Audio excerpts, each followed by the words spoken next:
Hello দর্শকবৃন্দ, রাজ অঙ্কিতা চ্যানেলের পক্ষ থেকে আমি তোমাদের প্রিয় অঙ্কিতা। আমাদের ভিডিওগুলো নোটিফিকেশন পেতে হলে চ্যানেলটিকে সাবস্ক্রাইব করে পাশে থাকা বেল আইকনটি অন করে দিন। আর আমাদের ভিডিওগুলোতে লাইক, শেয়ার আর কমেন্ট করতে মোটেও ভুলবেন না। ধন্যবাদ সবাইকে। আমি জানতে চাই তুমি ওই রাইসার সাথে এত হেসে হেসে কথা বলো কেন? ওকে, তাহলে শোনো, আমি রাইসাকে ভালোবাসি আর রাইসা আমাকে ভালোবাসে। এবার তুমি আসতে পারো। তুমি আমার না হলে আমি তোমাকে কাউকে হতে দিব না। কি করতে চাও তুমি? আমি এখন যেটা করব তুমি কল্পনাও করতে পারবে না। দেখি তুমি কি করতে পারো। ওকে দেখো আমি কি করতে পারি। কথাগুলো বলে নদী তার গায়ের জামা কাপড় ছিঁড়ে ফেলে, তারপর জোরে জোরে চিৎকার করতে থাকে। আমি তার সব দেখে কথা বলার ভাষাও হারিয়ে ফেলেছি। তার চিৎকার শুনে বাড়ির সব লোক আমার রুমের দরজা ধাক্কাতে থাকে। নদী দৌড়ে গিয়ে দরজা খুলে দিল। আমি তাকে দেখি আব্বু, আম্মু, ভাইয়া, রাইসা সবাই দরজার সামনে দাঁড়িয়ে আছে। সকালবেলা ঘুমিয়েছিলাম, হঠাৎ ফোনটা বেজে উঠলো। ঘুম ঘুম চোখে ফোনটা ধরে বললাম, হ্যালো। ওই হারামি, তুই এখনো ঘুমাস? সকালবেলা আমার ঘুমের 12টা বাজে দিলি? বল কেন ফোন দিলি? কি, এখনো সকাল? ঘড়ির দিকে তাকিয়ে দেখ কয়টা বাজে। কয়টার হবে? 6টা 7টা হবে। ঘড়ির দিকে তাকিয়ে দেখে 12টা বাজে। হারামি, এখন 12টা বাজে। তাড়াতাড়ি মামার দোকানে চলে আয়, একটা জিনিস দেখেছি, লেট হলে আর দেখতে পাবি না। ওকে, তুই 10 মিনিট দাঁড়া, আমি 30 মিনিটে আইতেছি বলেই ফোন কেটে দিলাম। তারপর বিছানা থেকে উঠে ওয়াশরুমে চলে গেলাম। ফ্রেশ হয়ে একটা জামা গায়ে দিয়ে রুম থেকে বেরিয়ে আসতেই আম্মু বলল, কিরে কোথায় যাস? আম্মু একটু বাইরে যেতেছি। তাহলে নাস্তা করে যা। না আম্মু, এখন নাস্তা করবো না, বাইরে করে নেবো। ওকে ঠিক আছে, তাহলে সাবধানে যাস। ওকে আম্মু। পাগল ছেলে। তারপর আমি বাসা থেকে বেরিয়ে এসে একটা রিক্সা নিলাম। তো যেতে যেতে আমার পরিচয়টা দিয়ে দিই, আমি রাসেল, বাবা মার 2 মাত্র ছেলে। আমার বাড়ি লক্ষ্মীপুর, আর ভেতরে যাওয়া লাগবে না। আমার একটা বড় ভাই আছে। আমি পড়ালেখা শেষ করে টোটো করে ঘুরে বেড়াই। আর আমাদের নিজের একটা ছোটোখাটো ব্যবসা আছে। বাবার ভাইয়া ব্যবসায়ী সামলায়, আর আম্মু ঘরের কাজ করে। আমার আম্মু আমাকে অনেক ভালোবাসে, আর বাবাকে আমি অনেক ভয় পাই। তো যাই হোক, পরিচয় দিতে দিতেই মামার দোকানের সামনে চলে এলাম। ভাড়া মিটিয়ে মামার দোকানে গিয়ে পিছন থেকে রাফের মাথায় একটা থাপ্পড় মারলাম। তখন সে বলল, কোন হারামি রে? তোর দুলা ভাই হারামজাদা। ও তুই, তোর এখন আসার সময় হলো? আচ্ছা সব বাদ দে, তো বল তোর কি জিনিস কই? আগে কিছু খেয়ে নে, তারপর দেখাবো। আচ্ছা ঠিক আছে। তারপর দুজনে হালকা নাস্তা করে নিলাম। তারপর রাফি বলল, চল মামা, তোকে নিয়ে যাই। চল। তারপর রাফির সাথে যেতে লাগলাম। কিছুক্ষণ পর একটা কলেজের সামনে এসে দাঁড়ালো। তখন আমি বললাম, কিরে এখানে দাঁড়ালি কেন? মামা, এই কলেজে একটা মেয়ে দেখেছি, অনেক সুন্দরী, তোর সাথে ভালো মানাবে। তাই নাকি? তো কোথায় মেয়েটা? দাঁড়া, কিছুক্ষণ পর কলেজ ছুটি হবে, আমরা ওই চা দোকানে গিয়ে বসি। কলেজ গেটের পাশে? চল। দুজনে গিয়ে চা দোকানে গিয়ে বসলাম। 20 মিনিট অপেক্ষা করার পর কলেজ ছুটি হয়ে গেল। তখন আমি বললাম, কিরে কোন মেয়েটা? ওই যে নীল রঙের জামা গায়ে, ওই মেয়েটা। আমি তার কথা মতো মেয়েটার দিকে তাকিয়ে দেখি মেয়েটা আসলেই অনেক সুন্দর, দেখতে একদম পরীর মতো। তখন আমি বললাম, চল মেয়েটার সাথে কথা বলে আসি। চল। তারপর দুজনে মেয়েটার সামনে গিয়ে দাঁড়িয়ে বললাম, এই যে শুনছেন? মেয়েটাকে উদ্দেশ্য করে বললাম, জি, আমাকে বলছেন? তোমায় কি বলছি। তোমার নাম কি? জি, আমার নাম নিশি। বাসা কোথায়? আমার বাসা কলেজের পেছনে, রায়হান সাহেবের বাড়ি। আর রায়হান আমার বাবা। কি, তুমি রায়হান ভাইয়ের মেয়ে? তাহলে তো তুমি আমার ভাগ্নি লাগো। আচ্ছা ঠিক আছে, তুমি বাসে যাও, কোনো সমস্যা হলে আমাকে বলবে। ঠিক আছে, তাহলে আমি আসি। নিশি চলে গেল। আর আমি রাফির ধরে কয়েকটা উত্তর দক্ষিণ দিলাম, আরে মাইর দিলাম। তখন রাফি বলল, মামা আর মারিস না, আমি কি জানতাম ও আমাদের রায়হান ভাইয়ের মেয়ে? তাকে তো কোনোদিন দেখিনি রায়হান ভাইয়ের বাড়িতে। এরকম ভুল যেন আর না হয়। তাহলে চল বাসে যাই। ঠিক আছে, চল। তারপর দুজনে একটা রিক্সা নিয়ে রাফি তাদের নেমে চলে গেল। আর আমি আমাদের বাসার সামনে এসে রিক্সা থেকে ভাড়া মিটিয়ে বাড়ির ভেতরে চলে এলাম। দরজার সামনে এসে দাঁড়িয়ে কলিং বেল চাপ দিলাম। কিছুক্ষণ পর আম্মু এসে দরজা খুলে দিল। আমাকে বলল, কিরে এতক্ষণ কোথায় ছিলি? আম্মু রাফির সাথে ছিলাম। ঠিক আছে, ভেতরে আয় আর ফ্রেশ হয়ে আয়, আমি টেবিলে খাবার দিচ্ছি। ঠিক আছে আমার লক্ষ্মী আম্মু। তাড়াতাড়ি যা, আমার হাতে কাজ আছে। আমি আর কোনো কথা না বলে রুমে এসে ওয়াশরুমে গিয়ে গোসল করে একটা জামা গায়ে দিয়ে টেবিলে এসে দুপুরের খাবার খেতে শুরু করলাম। তারপরে সে রুমে ঘুমিয়ে গেলাম। বিকেলবেলা ঘুম থেকে উঠে ফ্রেশ হয়ে বাইরে এসে রাফির সাথে আড্ডা দিতে দিতে রাত 9টা বেজে গেল। তারপর রাফিকে তাদের বাসায় নামিয়ে দিয়ে আমার সামনে চলে আসলাম আমার বাসায়। কলিং বেল চাপ দিলাম। আম্মু এসে দরজা খুলে দিল। তো আমি বললাম, আম্মু তোমার সন্ত্রাসী জামাই কোথায়? সোফায় বসে কফি খাচ্ছে। আম্মু তুমি আজকে আমাকে ম্যানেজ করে নিও, আমি আর দেরি করে আসবো না। আমি কিছু জানি না, তুই ভেতরে আয়। কি আর করার, আম্মু আজকে আমার সাথে নাই, যা হবার হবে। ভেতরে গিয়ে আস্তে আস্তে আমার রুমের দিকে যেতেই আব্বু ডাক দিল। তখন আমি আব্বুর সামনে গিয়ে দাঁড়ালাম। তখন আব্বু বললো, এতক্ষণ কোথায় ছিলি? জি আব্বু, রাফির সাথে ছিলাম। তোমাকে বলছি না 8টার আগে যেন তোমাকে বাসায় দেখি। আব্বু আর দেরি হবে না। তোমাকে আর দেরি করে আসা লাগবে না, রুমে গিয়ে জামা কাপড় গুছিয়ে রাখো। কেন? তুমি কাল সকালে ঢাকা যাবে।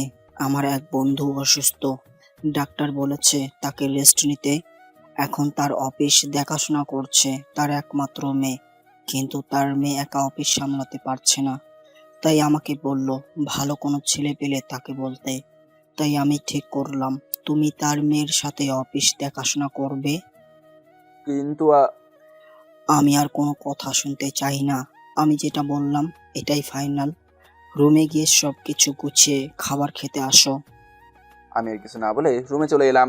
শালার বাপটা না না থাক, কিছু বলবো না। আব্বু যা বলে তাই করে, আম্মু কিছু বলতে পারে না আব্বুর ভয়। তো যাই হোক, সব গুছিয়ে রাতের খাবার খেয়ে এসে কিছুক্ষণ মোবাইল টিপে ঘুমিয়ে গেলাম। সকালে আম্মু এসে ডাকতে লাগলো, রাসেল উঠ তাড়াতাড়ি। আম্মু যাও তো, আরো পরে উঠবো। তুই আজকে ঢাকা যাবি না? আমি কোথাও যাবো না, তুমি যাও তো, বলে কম্বল গায়ে দিয়ে শুয়ে পড়লাম। ঠিক আছে, তুই ঘুমা, আমি তোর আব্বুকে ডেকে দিচ্ছি। আব্বুর কথা শুনে ঘুম উধাও হয়ে গেল। মানে বললাম, আরে আম্মু এখানে আবার ওই শয়তানটারে ডাকবে কেন? এই তো আমি উঠে গেলাম।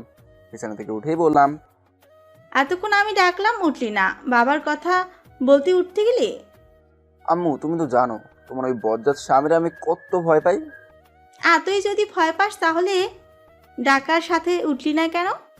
আচ্ছা ওইসব বাদ দাও আম্মু, তুমি বাবাকে বলো না আমি তোমাদের ছেড়ে কোথাও যাবো না। আমাকে বলে লাভ নাই, তোর বাবা যা বলে তা করে। বেশি কথা না বলে ফ্রেশ হয়ে সব কিছু নিয়ে নিচে আয়। আম্মু তুমি একটু বোঝার চেষ্টা করো না। আমাকে আর বলতে না দিয়ে আমি আর কোনো কথা শুনতে চাই না, ফ্রেশ হয়ে সব কিছু নিয়ে নিচে আয়। আমি নাস্তা রেডি করছি, বেশি দেরি হলে তোর আব্বু কিন্তু নিচে আছে, তাড়াতাড়ি আয়। এই বলে রুম থেকে বেরিয়ে গেল। আমি আর কিছু না বলে ওয়াশরুমে গিয়ে ফ্রেশ হয়ে নিলাম। রাফিকে ফোন দিলাম। রাফি ফোন ধরার পর বললাম, ওই শালা কোথায় তুই? মামা আমি তো বাসা থেকে বেরিয়ে মামার দোকানে যাইতেছি। ওই শালা আর যদি একবার আমাকে মামা বলোস, আমি তো 14 গোষ্ঠী উদ্ধার করব। আমি তোকে শালা বলি আর তুই আমাকে মামা বলিস, তোর কারণে আমার পাঠকরা আমার কাছে কিছুই শুনতে চায় না। আরে মামা রাগ করিস কেন? আচ্ছা ঠিক আছে, আমি পাঠকদের বলছি, প্রিয় পাঠক পাঠিকা, আমি মামাটা কি ভালোবেসে, আর রাসেল হচ্ছে আমার কলিজার ভাই এবং বন্ধু। আমরা একসাথেই ছোটকাল থেকে বড় হয়েছি আর পড়ালেখা করছি, তাই আপনারা অন্য কিছু মনে করবেন না, বলে দিয়েছি। এবার ঠিক আছে? ঠিক আছে, তুই এখন আমার বাসায় চলে আয় তাড়াতাড়ি। কেন, কি হয়েছে? আসলে জানতে পারবি, চলে আয়। আচ্ছা ঠিক আছে, আসতেছি। ফোন কেটে দিয়ে ব্যাগটা হাতে নিয়ে রুম থেকে বেরিয়ে এসে টেবিলে গিয়ে বসলাম। তখন আব্বু বললো, আসতে এত দেরি হলো কেন? ফ্রেশ হতে একটু সময় লেগেছে আর রাফির সাথে কথা বললাম আমাদের বাসায় আসার জন্য। রাফি আমাকে এগিয়ে দিয়ে আসবে। ঠিক আছে, এই নাও, এখানে 5,000 টাকা আছে। আর তোমার নাম্বার মোস্তাফিজকে দিয়েছি, তার ড্রাইভার এসে তোমাকে বাস কাউন্টার থেকে নিয়ে আসবে। নাস্তা করে বেরিয়ে পড়ো। হঠাৎ কলিং বেল বেজে উঠলো। আম্মু গিয়ে দরজা খুলে দিল। দরজার দিকে তাকিয়ে দেখি রাফি এসেছে। তখন রাফি আব্বুকে সালাম দিয়ে বলল, আঙ্কেল কেমন আছেন? অনেক ভালো আছি, তা তুমি কেমন আছো? জি আঙ্কেল, আপনাদের দোয়ায় অনেক ভালো আছি। ওকে, আর কোনো কথা নয়, নাস্তা করে দুজন বেরিয়ে পড়, বেশি দেরি হলে বাস পাবে না। আন্টি বাস মানে? ওমা, তুমি জানো না রাসেল তো আজকে ঢাকায় চলে যাবে, এই কারণেই তোমাকে ডাকছে। তুমি ওকে বাস কাউন্টারে নিয়ে যাবে। ওকে তুই নাস্তা করে নে, আমি তোকে যেতে যেতে সব বলবো। তারপর দুজনে নাস্তা করে আব্বু আম্মুর থেকে বিদায় নিয়ে একটা রিক্সা নিয়ে বাস কাউন্টারে যেতে লাগলাম। তখন রাফি বলল, কি হলো মামা, কিছুই তো বুঝলাম না। তাহলে শোন। তারপর গতকাল রাতের সব কথা বললাম। এই হলো কাহিনী। ঢাকায় গিয়ে তোর আঙ্কেলের মেয়েকে পেয়ে আমাকে ভুলে যাস না। আরে পাগল, তোকে কি আমি ভুলতে পারি? তুই আমার কলিজার ভাই। তারপর কথা বলতে বলতে বাস কাউন্টারে চলে আসলাম। তখন রাফি আমাকে জোরে ধরে কান্না করে দিল। আমার চোখেও পানি চলে আসলো। তাকে সান্ত্বনা দিয়ে টিকিট কেটে বাসে উঠে গেলাম। 10 মিনিট পর বাস ছেড়ে দিল। পরিবারকে ছেড়ে আসতে অনেক কষ্ট হয়েছে, বিশেষ করে রাফির জন্য আরও অনেক খারাপ লাগছে। বেশিরভাগ আমরা দুজনেই চলাফেরা করতাম একসাথে। তো যাই হোক, এসব কিছু ভাবতে ভাবতেই ঘুমিয়ে গেলাম। হঠাৎ করে হেল্পারের ডাকে দিল সবাইকে কুমিল্লা রেস্টুরেন্টে গাড়ি 30 মিনিট দাঁড়াবে, কিছু খাবার খেয়ে নিতে বললো। আমিও বাস থেকে নেমে রেস্টুরেন্টে ঢুকে দুপুরের খাবার খেয়ে নিলাম। তারপর রেস্টুরেন্ট থেকে বেরিয়ে এসে একটা সিগারেট ধরালাম। আমি আবার অত বেশি সিগারেট টানি না, মাঝে মধ্যেই খাই। তো যাই হোক, সিগারেট শেষ করে বাসে এসে বসলাম। 5 মিনিট পর বাস ছেড়ে দিল। হঠাৎ একটা অন্য নাম্বার থেকে ফোন আসলো। হ্যালো, আপনি কতটুকু আসলেন? আপনাকে তো চিনতে পারলাম না। আমাকে স্যার এ নাম্বার দিয়ে বলল ওনার বন্ধুর ছেলে আসবে, আমাকে কাউন্টারে গিয়ে নিয়ে আসতে। ও আচ্ছা, আমার আসতে আরও 2 ঘন্টা লাগবে। ঠিক আছে, আপনি কাছাকাছি আসলে আমাকে ফোন দিয়েন। আচ্ছা ঠিক আছে। ফোন কেটে আম্মুর কাছে ফোন দিলাম। আম্মুর সাথে কিছুক্ষণ কথা বলে রাফিকে দিলাম। তাদের সাথে কথা বলে কানে হেডফোন লাগিয়ে গান শুনতে শুনতে বাস কাউন্টারে পৌঁছে গেলাম। কাছাকাছি আসার আগে ড্রাইভারকে ফোন করে বলে দিলাম। বাস থেকে নেমে এক সাইডে দাঁড়ালাম। হঠাৎ একটা লোক দৌড় দিতে আমার সাথে ধাক্কা খায়। আমি ধাক্কা সামলাতে না পেরে একটা মেয়ের গায়ে পড়ে যাই। তখন আমি তাড়াতাড়ি মেয়েটার গায়ের উপর থেকে উঠে যাই। মেয়েটা উঠেই ঠাস করে একটা থাপ্পড় দিয়ে বলল, সুন্দরী মেয়ে দেখলে গায়ে পড়তে মন চায়? দেখুন, আমি ইচ্ছে করে পড়িনি আপনার গায়ে।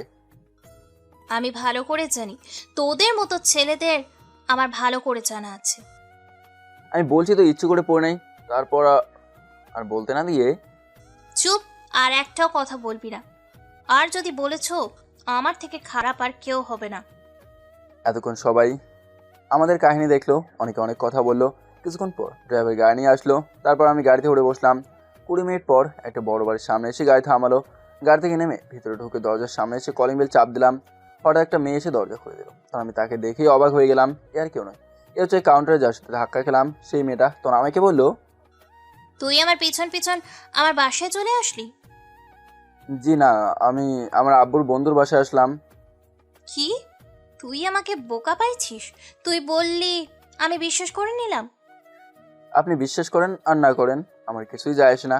আমাকে ড্রাইভারের বাসায় নামিয়ে দিয়ে বললো এটা নাকি আঙ্কেলের বাসা, আর আঙ্কেল ভেতরে আছে। আপনার যদি বিশ্বাস না হয় তাহলে আঙ্কেলকে ডাক দিন।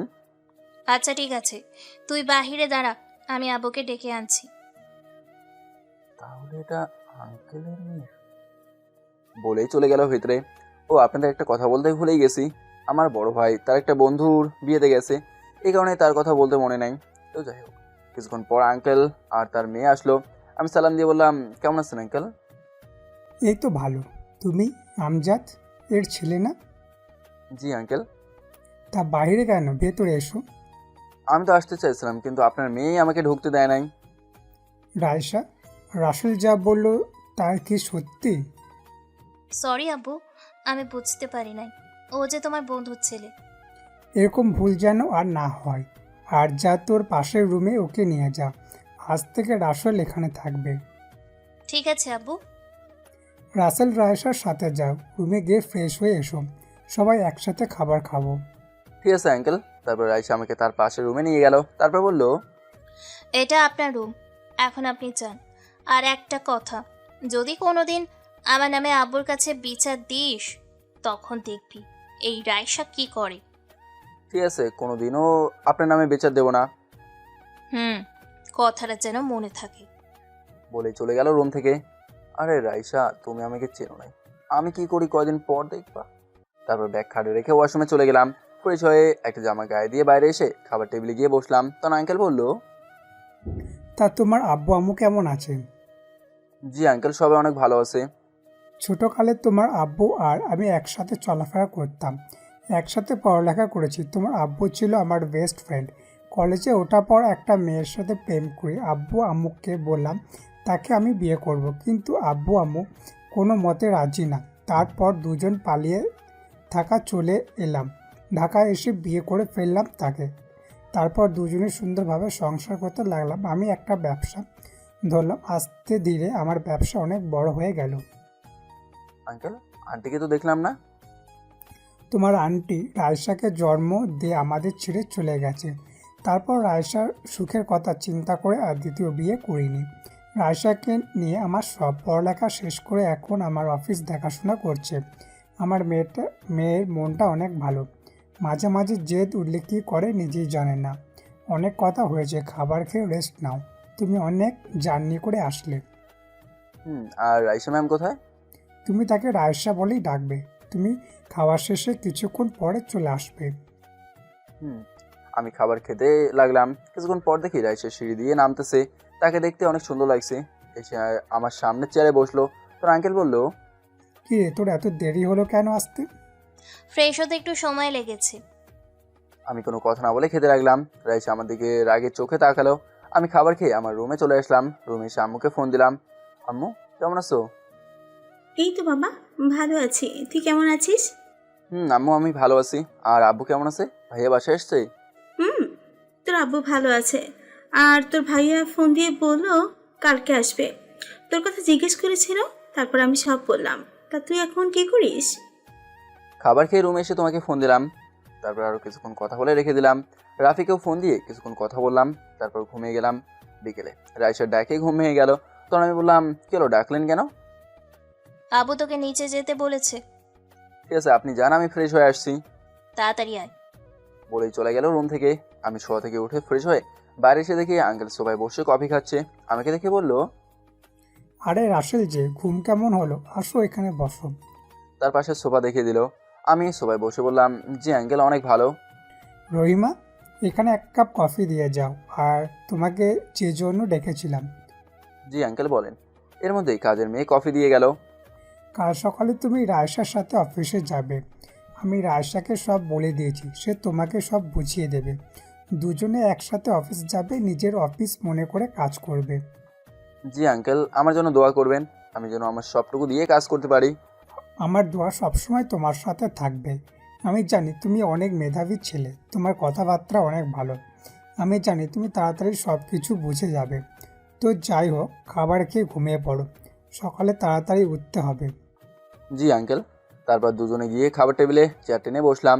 কিছুক্ষণ পর রাইসাও চলে এলো। তখন আঙ্কেল বলল, রায়সা মামনি সকালে তোমার সাথে রাসেলকে অফিস নিয়ে যাবে আর তাকে সব কাজ বুঝিয়ে দেবে। আমার দিকে রেগে তাকিয়ে বলল, ঠিক আছে আব্বু। ঠিক আছে, খাবার খেয়ে ঘুমিয়ে পড়ো, সকালে ঘুম থেকে উঠে তাড়াতাড়ি যেতে হবে। তারপর সবাই খাবার খেয়ে যে যার রুমে চলে গেল। আমি আমার রুমে এসে কিছুক্ষণ মোবাইল টিপে ঘুমিয়ে গেলাম। সকালে হঠাৎ করে কে যেন আমার চোখে পানি দিল। চোখ খুলে দেখি রাইসা দাঁড়িয়ে আছে। তখন আমি বললাম, চোখে পানি দিলেন কেন?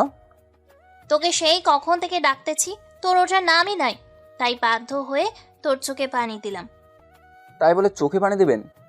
পানি দিয়েছি, বেশ করেছি। তাড়াতাড়ি ফ্রেশ হয়ে নাস্তা টেবিলে আয়, অফিসের সময় হয়ে গেছে। ঠিক আছে, আপনি যান, আমি আসতেছি। তাড়াতাড়ি আয়। বলে চলে গেল রুম থেকে। আমি শো থেকে উঠে ফ্রেশ হয়ে জামা প্যান্ট পরে নিলাম। রুম থেকে বেরিয়ে এসে নাস্তার টেবিলে গিয়ে একটা চেয়ার টেনে বসলাম। কিছুক্ষণ পর সিঁড়ির দিকে তাকিয়ে আমার চোখ আটকে গেল, কারণ আজকে রাইসা শাড়ি পরেছে, নীল রঙের একটা শাড়ি পরেছে। দেখতে একদম পরীর মতো লাগছে। তাকে দেখে আমি আবারও প্রেমে পড়ে গেলাম। আমার সামনে এসে দাঁড়িয়ে বলল, ওই, এভাবে তাকিয়েছিস কেন? আপনাকে আজ অনেক সুন্দর লাগছে। বেশি কথা না বলে তাড়াতাড়ি নাস্তা কর, এমনি আজকে অনেক লেট হয়ে গেছে। আমি আর কিছু না বলে নাস্তা করে বাসার বাইরে এসে দাঁড়ালাম। কিছুক্ষণ পর রাইসা বেরিয়ে এসে গাড়িতে গিয়ে পেছনের সিটে বসলো। আমি ড্রাইভারের সাথে সামনে বসলাম। তারপর গাড়ি চলতে লাগলো অফিসের দিকে। 30 মিনিট পর গাড়ি এসে অফিসের সামনে থামলো। গাড়িতে একটা কথাও হয়নি। তারপর দুজনে অফিসের ভেতরে ঢুকলাম। ঢোকার সাথে সাথেই সবাই দাঁড়িয়ে সালাম দিল। দুজনেই রাইসার কেবিনে ঢুকলাম। আমাকে চেয়ারে বসতে বললো। আমি একটা চেয়ার টেনে বসলাম। রাইসার কাকি জানে ফোন দিয়ে কেবিনে আসতে বললো।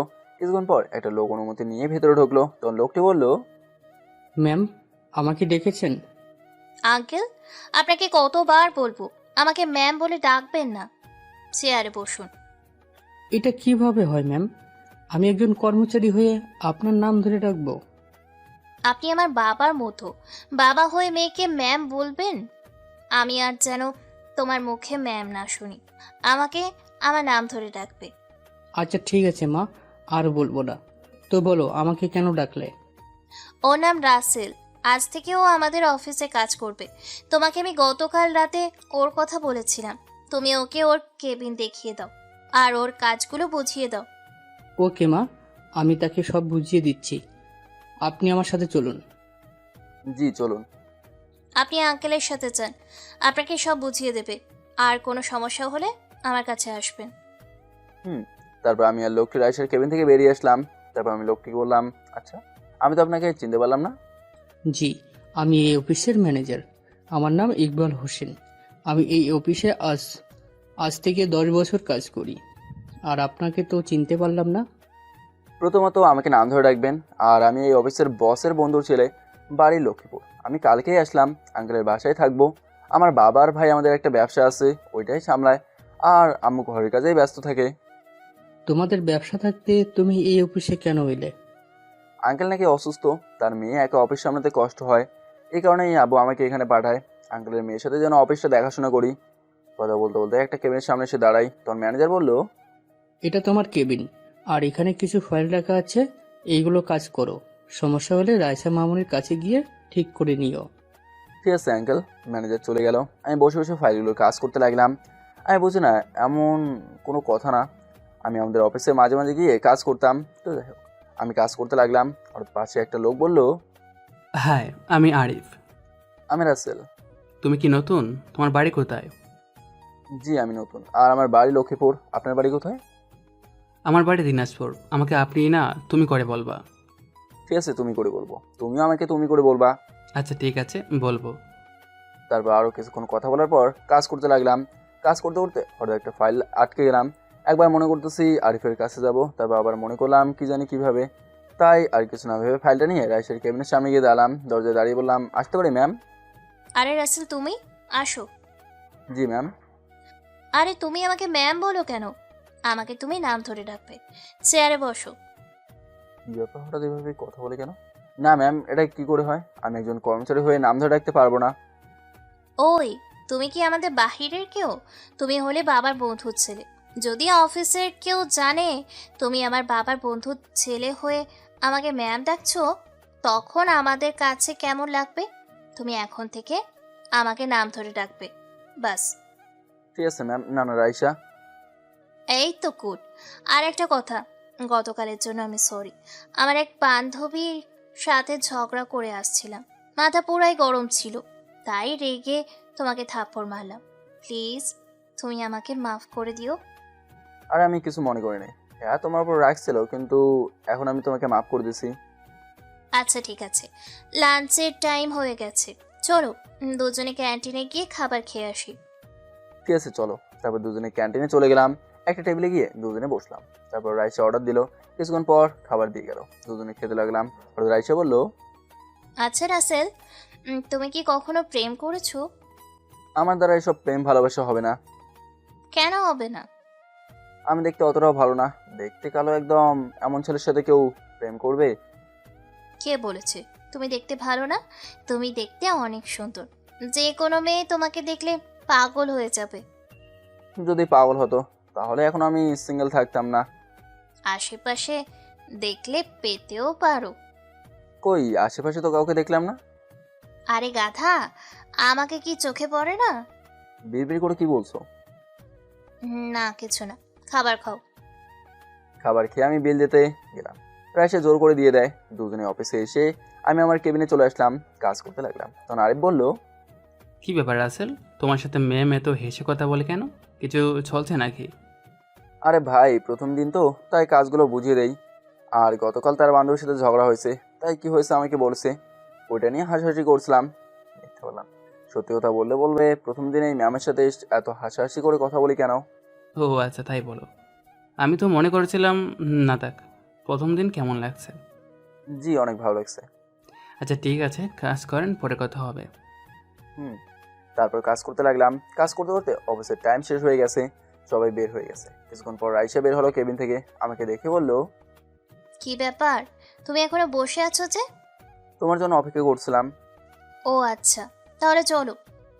তারপর দুজনে অফিস থেকে বাইরে এসে গাড়িতে উঠলাম। তখন রাইসা বলল, প্রথম দিন কেমন লাগছে অফিসের কাজ? অনেক ভালো লেগেছে। আরও কিছু কথা বলতে বলতে বাসায় চলে আসলাম। কলিং বেল চাপ দিলাম। কাজের মেয়ে রহিমা এসে দরজা খুলে দিল। তারপর দুজনে ভেতরে গেলাম। আঙ্কেল আমাকে দেখে বললো প্রথম দিন কেমন লাগছে। আমি বললাম ভালো। কিছুক্ষণ কথা বলে রুমে এসে ওয়াশরুমে ঢুকে ফ্রেশ হয়ে রাতের খাবার খেয়ে এসে শুয়ে মোবাইলটা কিছুক্ষণ চালিয়ে ঘুমিয়ে গেলাম। সকালে ঘুম থেকে উঠে ফ্রেশ হয়ে নাস্তা করে দুজনে গাড়িতে উঠে অফিসে চলে আসলাম। আমার কেবিনে এসে কাজ করতে লাগলাম। হঠাৎ পিয়ন এসে বললো রাইসা নাকি আমাকে ডেকছে। তাই আমি উঠে রাইসার কেবিনে যেতেই ঠাস একটা মেয়ের সাথে ধাক্কা খেয়ে পড়ে গেলাম। আমি তাড়াতাড়ি উঠে মেয়েটাকে বললাম সরি, আমি আপনাকে দেখতে পাইনি। ইটস ওকে, সমস্যা নেই। আপনার কোথাও লাগেনি তো? জি না, আমার কোথাও লাগেনি। আপনাকে তো চিনতে পারলাম না। জি, আমি সাফা, আজকেই জয়েন করেছি। আর আপনি? জি আমি রাসেল, আমি গতকাল থেকে জয়েন করছি। আচ্ছা পরে কথা হবে, ম্যাম আমাকে ডাকছে, দেরি হলে আবার সমস্যা হবে। আচ্ছা ঠিক আছে, যান। আমি আর কোনো কথা না বলে রাইসের কেবিনের সামনে এসে দাঁড়িয়ে বললাম আমি কি ভেতরে আসতে পারি? আসুন। আমি ভেতরে গিয়ে রাইসের দিকে তাকিয়ে দেখি চোখ মুখ লাল করে বসে আছে। তো আমি বললাম আমার ডেকেছিলেন? তোকে আমি কোন সময় আসতে বললাম? আমি তো আসতেছিলাম কিন্তু হঠাৎ, তারপর সব খুলে বললাম। ও আচ্ছা, আর শোন, মেয়েদের সাথে বেশি কথা বলবি না। কেন? আমি বলছি বলবি না, বাস। আচ্ছা ঠিক আছে বলবো না। তা কেন ডেকেছিলে? আজকে লাঞ্চের টাইমে বাসায় চলে যাব দুজনে। কেন? আমার এক বান্ধবী কাল বিয়ে, তাই দুজনে বাসায় গিয়ে ফ্রেশ হয়ে লাঞ্চ করে মার্কেটে যাব। গিফট আর কিছু কেনাকাটা করে বাসায় এসে সন্ধ্যায় দুজনে তাদের বাসায় যাব। তা বুঝলাম, কিন্তু অফিসকে সামলাবে? ম্যানেজার আঙ্কেলকে বলেছি, উনি সব দেখে রাখবে।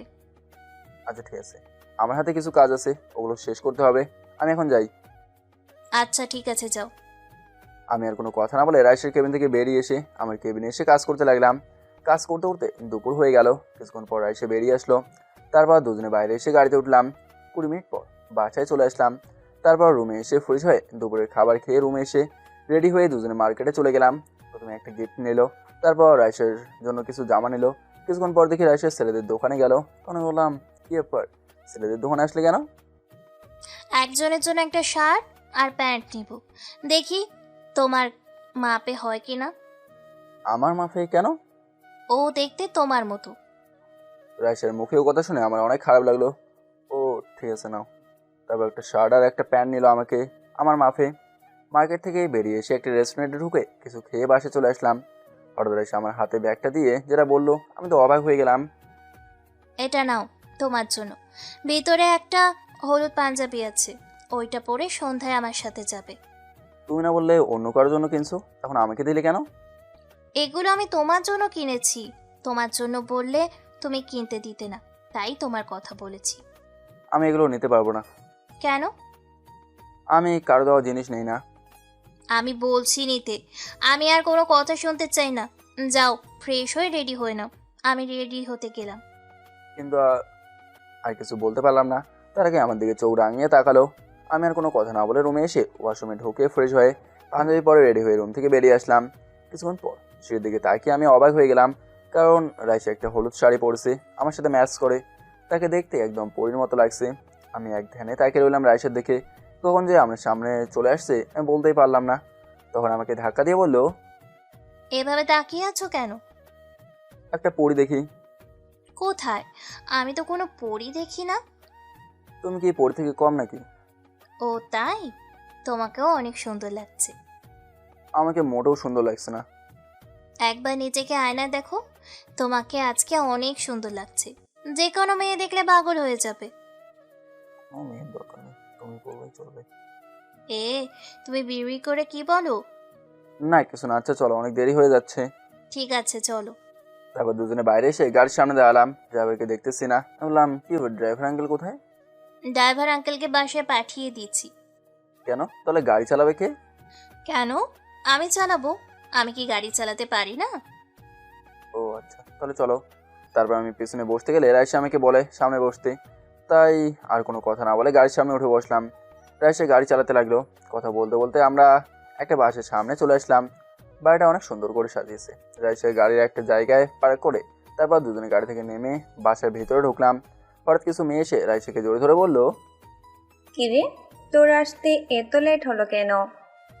তুই জানিস তোর জন্য আমরা কতক্ষণ অপেক্ষা করে আছি? আচ্ছা পরে কথা হবে, ভিতরে চলো। কিরে রাইসা, এই ছেলেটা কে? ও হচ্ছে রাসেল, বাবার বন্ধুর ছেলে। আমার সাথে অফিসে কাজ করে। আমি একা সামলাতে পারি না, তাই আব্বু ওকে আনছে। দেখতে কিন্তু হ্যান্ডসাম, তোর সাথে ভালোই মানাবে। কি রে, আমাদের সাথে পরিচয় করে দিবি না? তোরা পরিচয় হয়ে নাও, আমাকে বলছিস কেন? তোর কিছু করতে হবে না। হাই, আমি মিম। আমি রাসেল। হাই, আমি সীমা। আমি নীলা। আপনাকে আজকে অনেক সুন্দর লাগছে। থ্যাঙ্কস, আপনাদেরও অনেক সুন্দর লাগছে। হয়েছে, অনেক কথা হলো। এখন আমরা রিফার কাছে, তাই চলো। আর রাসেল, তুমি ওইখানে বসো, আমি রিফার সাথে দেখা করে আসি। আচ্ছা ঠিক আছে। রাইসা তার বান্ধবীর সাথে চলে গেল। আমি এক কোণে গিয়ে একটা চেয়ারে বসলাম। হঠাৎ একটা মেয়ে সামনে এসে বলল, আরে আপনি এখানে? আমি তার দিকে তাকিয়ে দেখি সকালে যে মেয়েটার সাথে ধাক্কা খেলাম, মানে সাপা। আমি বললাম, আমারও একই প্রশ্ন, তুমি এখানে? আমার কাজিনের বিয়ে, আমি থাকবো না তো কে থাকবে? ও, তার মানে তোমার কাজিনের বিয়ে? হুম, আপনি এখানে কিভাবে? আমি তোমার ম্যামের সাথে আসলাম, তোমার ম্যামের নাকি বান্ধবী, তাই আমাকে সাথে করে নিয়ে এলো। ও আচ্ছা, তা এখানে একা বসে আছো কেন? ম্যাম কোথায়? তোমার ম্যাম তার বান্ধবীর সাথে দেখা করতে গেছে, আমাকে বললো এখানে বসতে, দেখা করেই চলে আসবে। ও, আজকে আপনাকে অনেক সুন্দর লাগছে। ধন্যবাদ, আপনাকে অনেক সুন্দর লাগছে। ধন্যবাদ। আচ্ছা, আমরা কি তুমি করে বলতে পারি না? একসাথে অফিসে কাজ করি, সেই হিসেবে আজকে থেকে আমাকে তুমি করে বলবেন। আচ্ছা ঠিক আছে, তুমি করেই বলবো। তোমাকেও তুমি করেই বলতে হবে আমাকে। আচ্ছা ঠিক আছে, বলবো। তাহলে তুমি বসো, আমি ভেতর থেকে ঘুরে আসি। ঠিক আছে, যাও।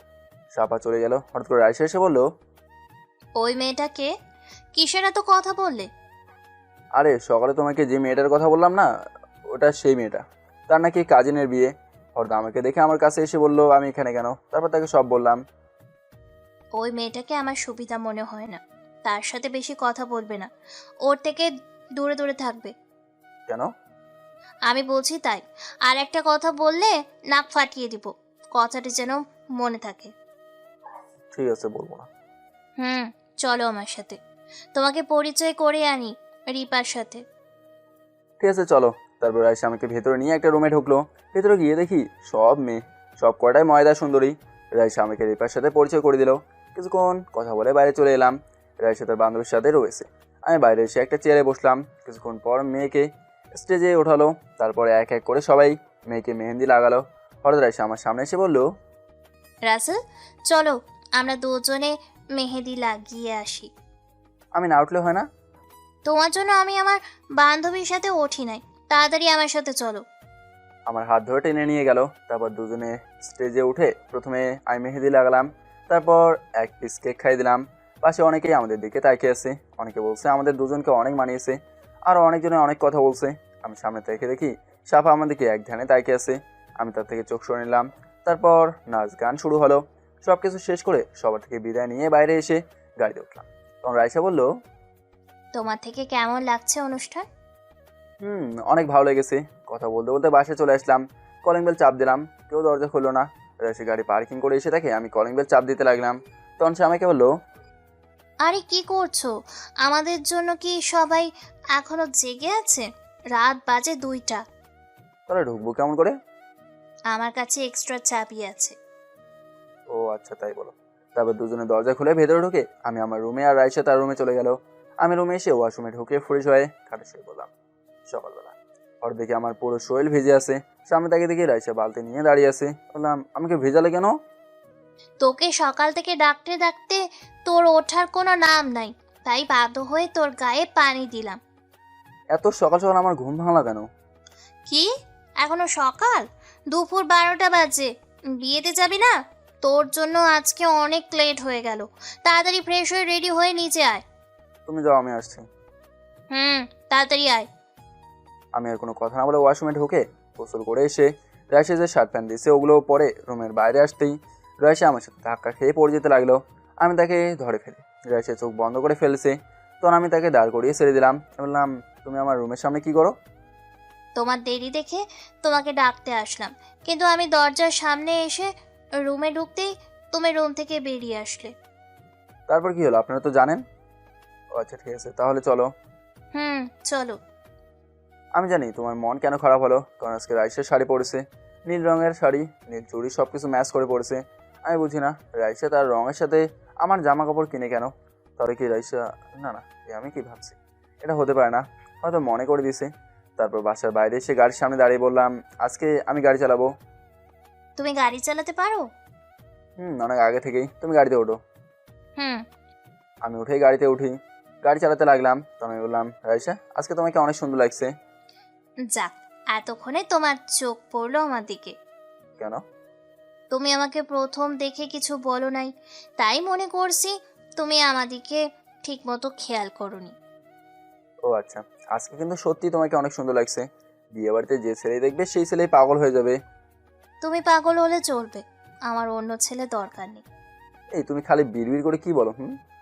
কিছু না, তোমাকেও আজকে অনেক সুন্দর লাগছে। আর শোনো, বিয়ে বাড়িতে অনেক সুন্দর সুন্দর মেয়ে আসবে, কোনো মেয়ের দিকে তাকাবে না। কেন? তাকালে সমস্যা কি? আমি বলছি তাকাবে না, বাস। আচ্ছা ঠিক আছে, তাকাবো না। কথা বলতে বলতে আমরা বিয়ে বাড়িতে চলে আসলাম। আমি গাড়ি পার্কিং করে দুজনে গাড়িতে থেকে নেমে বাসার ভিতরে গেলাম। ভিতরে ঢুকে রাইসের রিপাকে জড়িত হলো। আমরা ভিতরে ঢুকে দেখি জামাই চলে এসেছে। জামাই আর বউ স্টেজে দুজনে চেয়ারে বসে আছে। আমার হাতে গিফট বক্স ছিল, তাদের হাতে দিয়ে আমি আর রাইসা চেয়ারে গিয়ে বসলাম। তখন রাইসা বললো, তাদের দুজনকে অনেক মানিয়েছে, তাই না? হুম। আমারও অনেক স্বপ্ন আছে, আমার বিয়ের সময় দুজনকে একসাথে স্টেজে বসাবো, দুজনে হাতে হাত রাখবো। বিয়ের পর আমি ওকে অনেক ভালোবাসবো। এখনো বিয়ে হয়নি আর আগে থেকেই কত স্বপ্ন। হতে কতক্ষণ, আমি তো রাজি, কিন্তু সে রাজি কি না বলতে পারি না। তো সেই মানুষটাকে জানতে পারি? এখন না, সময় হলে জানতে পারবে। আমার দিকে তাকিয়ে হেসে বললো, আর কোনো কথা বললাম না। তার মানে রাইসা অন্য কাউকে ভালোবাসে। মনটা অনেক খারাপ হয়ে গেল। বিয়ে পড়ানো হয়ে গেল। তারপর সবাই খাবার দাবার শেষ করে একটা জায়গায় গিয়ে বসলাম। রাইসা রেপের সাথে ভেতরে বসে কথা বলছে। আমি মন খারাপ করে বসে আছি। হঠাৎ কে যেন বললো, তুমি এখানে বসে আছো কেন? সামনে তাকে দেখে ছাপা, তাকেও আজকে অনেক সুন্দর লাগছে। আমি বললাম, এমনি। তা তুমি কেমন আছো? আমিও ভালো আছি। তা খাবার খেয়েছো? আমার পাশে একটা চেয়ারে বসে বললো, খাবার খেয়ে এসে এখানে বসলাম। তো তুমি খেয়েছো? আচ্ছা রাসেল, রায়শা ম্যাম সবসময় তোমার সাথে থাকে কেন? কই, রাইসা আমার সাথে সবসময় থাকে। কারণ আমি সবসময় রাইসার সাথে থাকি। কারণ আঙ্কেল বলেছে রাইসাকে যেন চোখে চোখে রাখি। আর রাইসা আমাকে বলেছে কোনো মেয়ের সাথে যেন কথা না বলি। কেন? কথা বললে কি হবে? সে আমি জানি না, ও হয়তো চলে আসবে। তুমি এখন চলে যাও। হঠাৎ রাইসার সামনে এসে বললো, এ মেয়ে, তুমি এখানে কি করো? যেখানে বাঘের ভয় সেখানে সন্ধ্যা হয়, যা ভাবছিলাম তাই হলো। তখন সাফা বলল, না এমনি, রাসেলের সাথে কথা বলছিলাম। কি আমার কথা বললে? না, মানি কেমন আছে? আপনি ম্যামের সাথে সবসময় থাকেন কেন? অফিসে কাজ কেমন চলে, এসব বিষয়ে কথা বলছিলাম। ঠিক আছে, তোমাকে আমি যেন আর রাসেলের আশেপাশে না দেখি। ঠিক আছে ম্যাম। ওই, তোকে না বললাম কোনো মেয়ের সাথে কথা না বলতে? একসাথে অফিসে কাজ করি তাই কিছুক্ষণ কথা বললাম। তুমি তো ভেতরে চলে গেলে, একা ভালো লাগছে না, তাই ভাবলাম কিছুক্ষণ কথা বলি। ঠিক আছে, তাহলে চলো বাসায় যাব। চলো। তারপর বিয়ে বাড়ি থেকে বেরিয়ে এসে গাড়িতে উঠলাম। আমি গাড়ি চালাতে লাগলাম। টুকটাক কথা বলতে বলতে বাসায় চলে আসলাম। গাড়ি পার্কিং করে দুজনে দরজার সামনে এসে কলিং বেল চাপ দিলাম। কিছুক্ষণ পর কাজের মেয়ে দরজা খুলে দিল। দুজনে ভেতরে ঢোকে আমি আমার রুমে চলে এলাম। তারপর ফ্রেশ হয়ে খাটে শোয়ার সাথে সাথেই ঘুম চলে এলো। হঠাৎ ঘুম ভেঙে গেল। তাকে দেখি চারদিকে অন্ধকার হয়ে গেছে। করে দিকে তাকে দেখি রাত 10টা বাজে। তাই আর শুয়ে না থেকে উঠে ফ্রেশ হয়ে রুমে বাইরে এসে দেখি আঙ্কেল সোফায় বসে টিভি দেখছে। আমি যাওয়ার পর আমাকে বললো, তাহলে তোমার ঘুম ভাঙলো? বিয়ে বাড়িতে অনেক ক্লান্ত হয়ে গেছিলাম, তাই শোয়ার সাথে সাথে কখন যে ঘুম চলে এলো বলতেই পারবো না। ঠিক আছে, টেবিলে গিয়ে বসো, আমি ফ্রেশ হয়ে আসছি। ঠিক আছে। আর রাইসা কোথায়? রাইসা ওর রুমে আছে, বলছে রাতে নাকি খাবে না। ও আচ্ছা ঠিক আছে। আমি টেবিলের সামনে গিয়ে একটা চেয়ার টেনে বসলাম। কিছুক্ষণ পর আঙ্কেল চলে এলো। তারপর খাবার খেয়ে রুমে এসে কিছুক্ষণ মোবাইল টিপে ঘুমিয়ে গেলাম। সকালে হঠাৎ চোখে কে জানে পানি দেয়, তাই তাড়াতাড়ি শোয়া থেকে বসে গেলাম। সামনে তাকে দেখে রাইসা আজকেও বালতি নিয়ে দাঁড়িয়ে আছে। আমি বললাম, এই তুমি কি আমাকে প্রতিদিন সকালে চোখে পানি না দিলে ভালো লাগে না তোমার? আমি কি করব, তোমাকে কখন থেকে ডাকতেছি, তোমার ওঠার কোনো নাম নাই, তাই বাধ্য হয়ে পানি দিচ্ছি। তাই বলে গায়ে পানি দেবে? দিয়েছি, বেশ করেছি। তাড়াতাড়ি রেডি হও, অফিসে যেতে হবে। তুমি অফিসের বস হয়ে এত তাড়াতাড়ি করো কেন? আমি তাড়াতাড়ি না গেলে সবাই বসে বসে আড্ডা দিবে। এখানে তাড়াতাড়ি অফিসে যাই, তুমি রেডি হয়ে নিচে আসো। আমি গেলাম রেডি হতে। আমি আর কোনো কথা না বলে ওয়াশরুমে ঢুকে ফ্রেশ হয়ে জামা প্যান্ট পরে রুম থেকে বেরিয়ে নাস্তার টেবিলে বসলাম। কিছুক্ষণ পর রাশে এসেও টেবিলে বসে দুজনে নাস্তা করে অফিসে চলে গেলাম। আমি আমার কেবিনে বসে কাজ করতে লাগলাম। হঠাৎ পিয়ন এসে বললো রাইসা নাকি আমাকে তার কেবিনে ডাকছে। তাই আমি আর কোনো কথা না বলে রাইসার কেবিনের ভেতরে ঢুকে গেলাম। বললাম, বলো কেন ডেকেছিলে? 12টার সময় অফিসে একটা মিটিং আছে। আমি চাই ওই মিটিংয়ের সব কাজ করবে। আমি জানি তুমি তোমাদের অফিসে অনেকটা প্রজেক্ট নিয়েছিলে। আশা করি এই প্রজেক্টও আমরা পাবো। আমি জানি তোমার মেধা অনেক ভালো, তাই আমি চাই এই মিটিংয়ের প্রধান তুমি থাকবে। আমি কি পারবো? আমি জানি তুমি পারবে। ঠিক আছে, আমার জন্য দোয়া কইরো। হুম। আমি আর কোনো কথা না বলে রাইসের কেবিন থেকে বেরিয়ে এসে আমার কেবিনে এসে কাজ করতে লাগলাম। ওদিকে রাইসের মিটিংয়ের সব কাজ রেডি করছে। কিছুক্ষণ পর পিয়ন চাচা এসে বললো, বাবা রাসেল, মিটিং এর সবকিছু রেডি, তোমাকে যেতে বলেছে, সবাই তোমার জন্য অপেক্ষা করছে। ঠিক আছে চাচা, আপনি যান, আমি আসতেছি। ঠিক আছে বাবা, আমি যাই। আমি আর বসে না থেকে মিটিং রুমে চলে গেলাম। সবাইকে সালাম দিলাম। তারপর আমি শুরু করলাম। আমি সবাইকে বুঝিয়ে বলছি আর রাইসা আমার দিকে তাকিয়ে আছে। আমার কথায় সবাই অনেক খুশি হয়েছেন, তাই প্রজেক্টটা আমাদেরকে দিল। তো যাই হোক, মিটিং শেষ করার পর রাইসা আমাকে বললো, অসংখ্য ধন্যবাদ তোমাকে এত সুন্দর করে গুছিয়ে কথা বলার জন্য। এটা আমার কাজ, আমি নিজের অফিস মনে কাজ করি। দোয়া করবে সামনে যেন এভাবেই কাজ করে যেতে পারি। আচ্ছা চলো, লাঞ্চে টাইম হয়ে গেছে, দুইজন ক্যান্টিনে গিয়ে খাবার খেয়ে আসি। ঠিক আছে চলো। তারপর দুজনে ক্যান্টিনে গিয়ে লাঞ্চ করে অফিসে চলে আসলাম। বিকেলে অফিস ছুটির পর দুজনে বাসায় চলে আসলাম।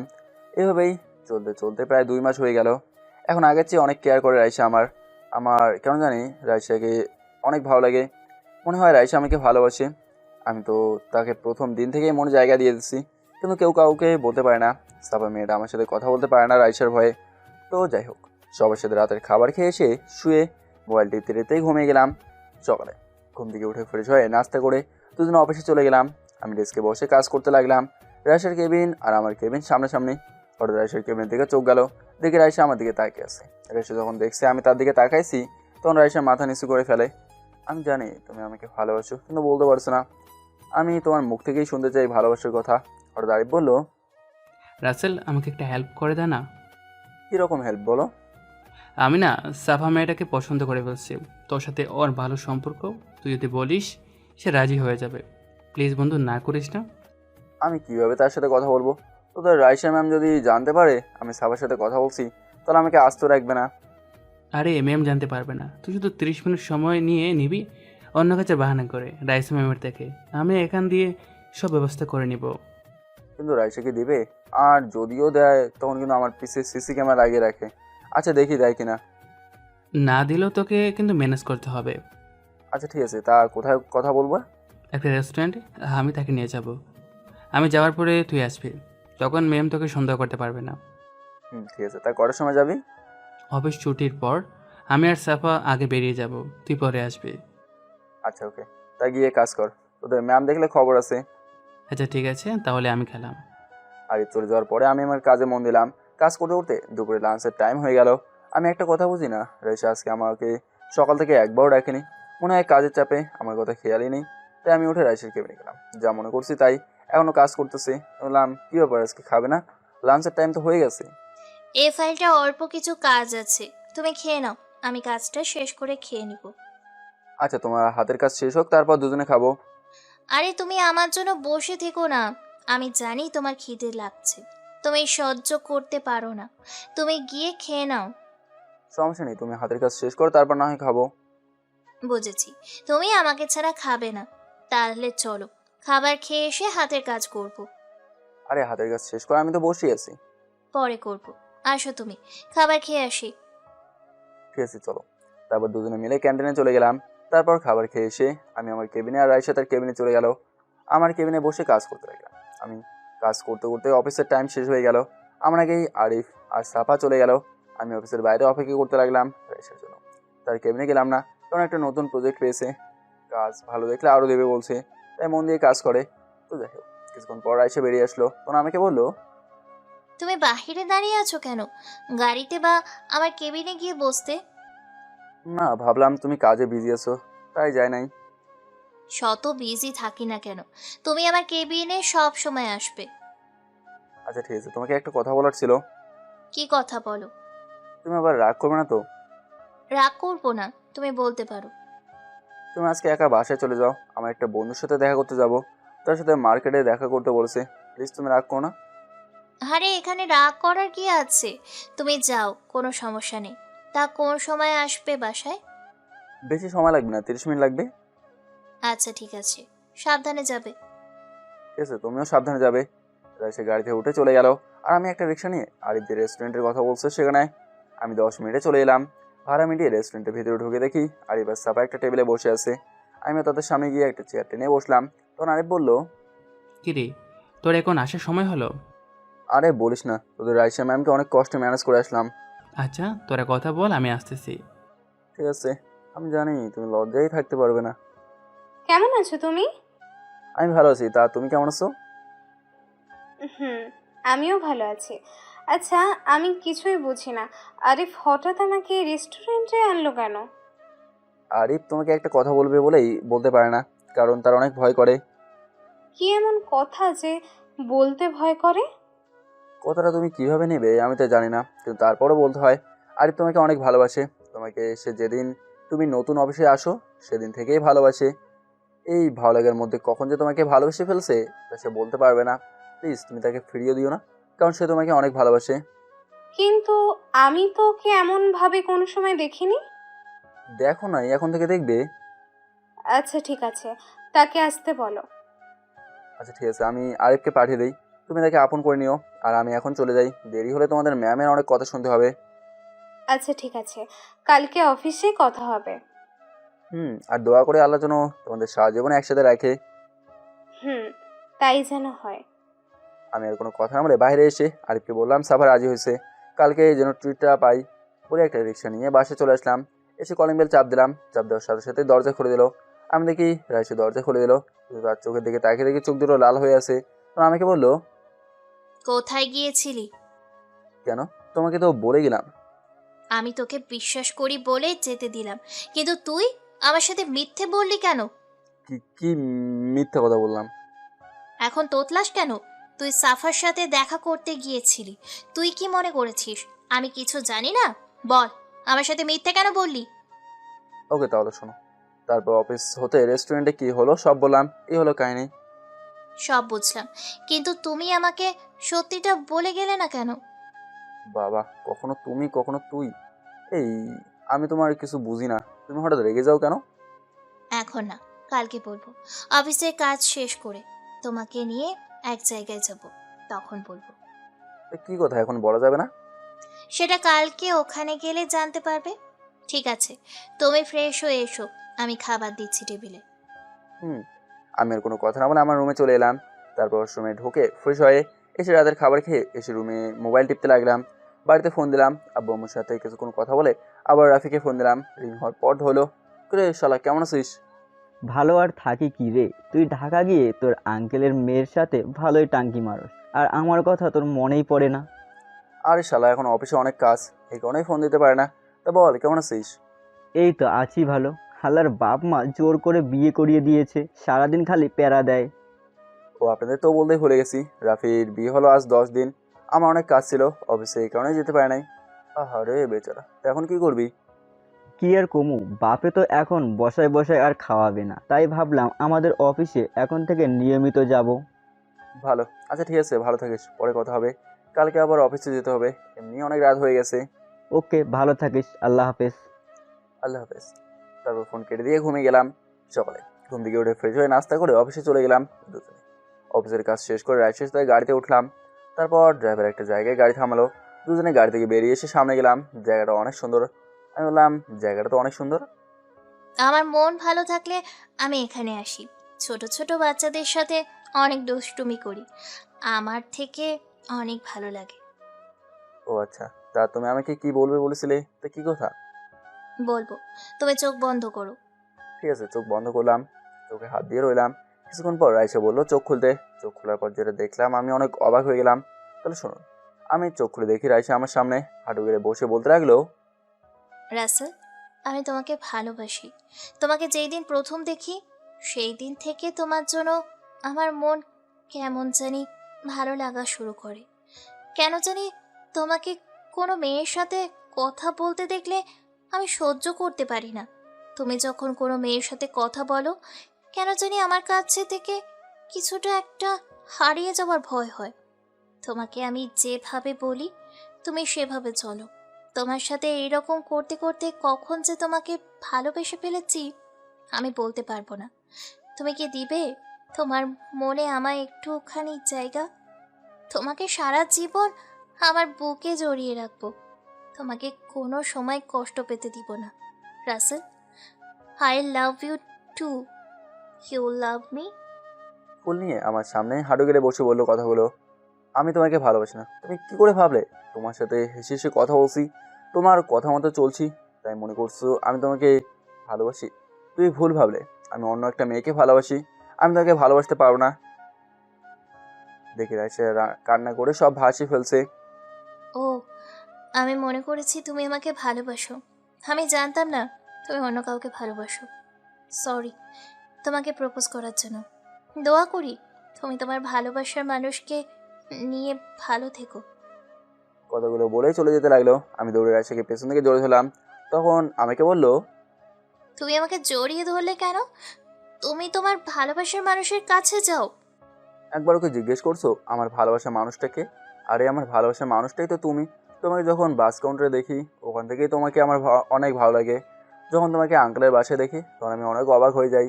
তারপর যখন জানতে পারি তুমি আঙ্কেলের মেয়ে, তারপর তোমার সাথে চলতে চলতে আমি তোমাকে আরও অনেক বেশি ভালোবেসে ফেলেছি।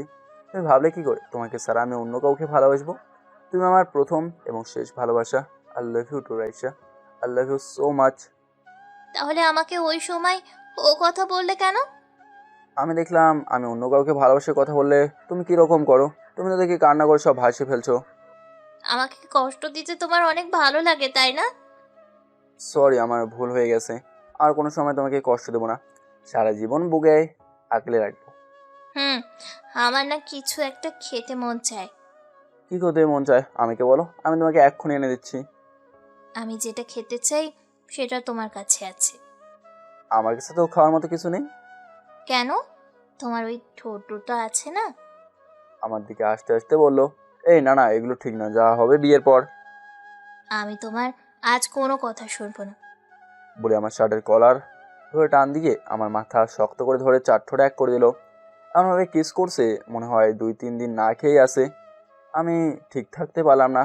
আমিও তার সাথে তাল মিলিয়ে চলতে লাগলাম। প্রায় 10 মিনিট পর ছেড়ে দিল। দুজনে হাঁপাতে লাগলাম। তখন আমি বললাম, এভাবে কেউ কিস করে? কেউ করে না, আমি করি। আমার কাছে তো অনেক ভালোই লেগেছে।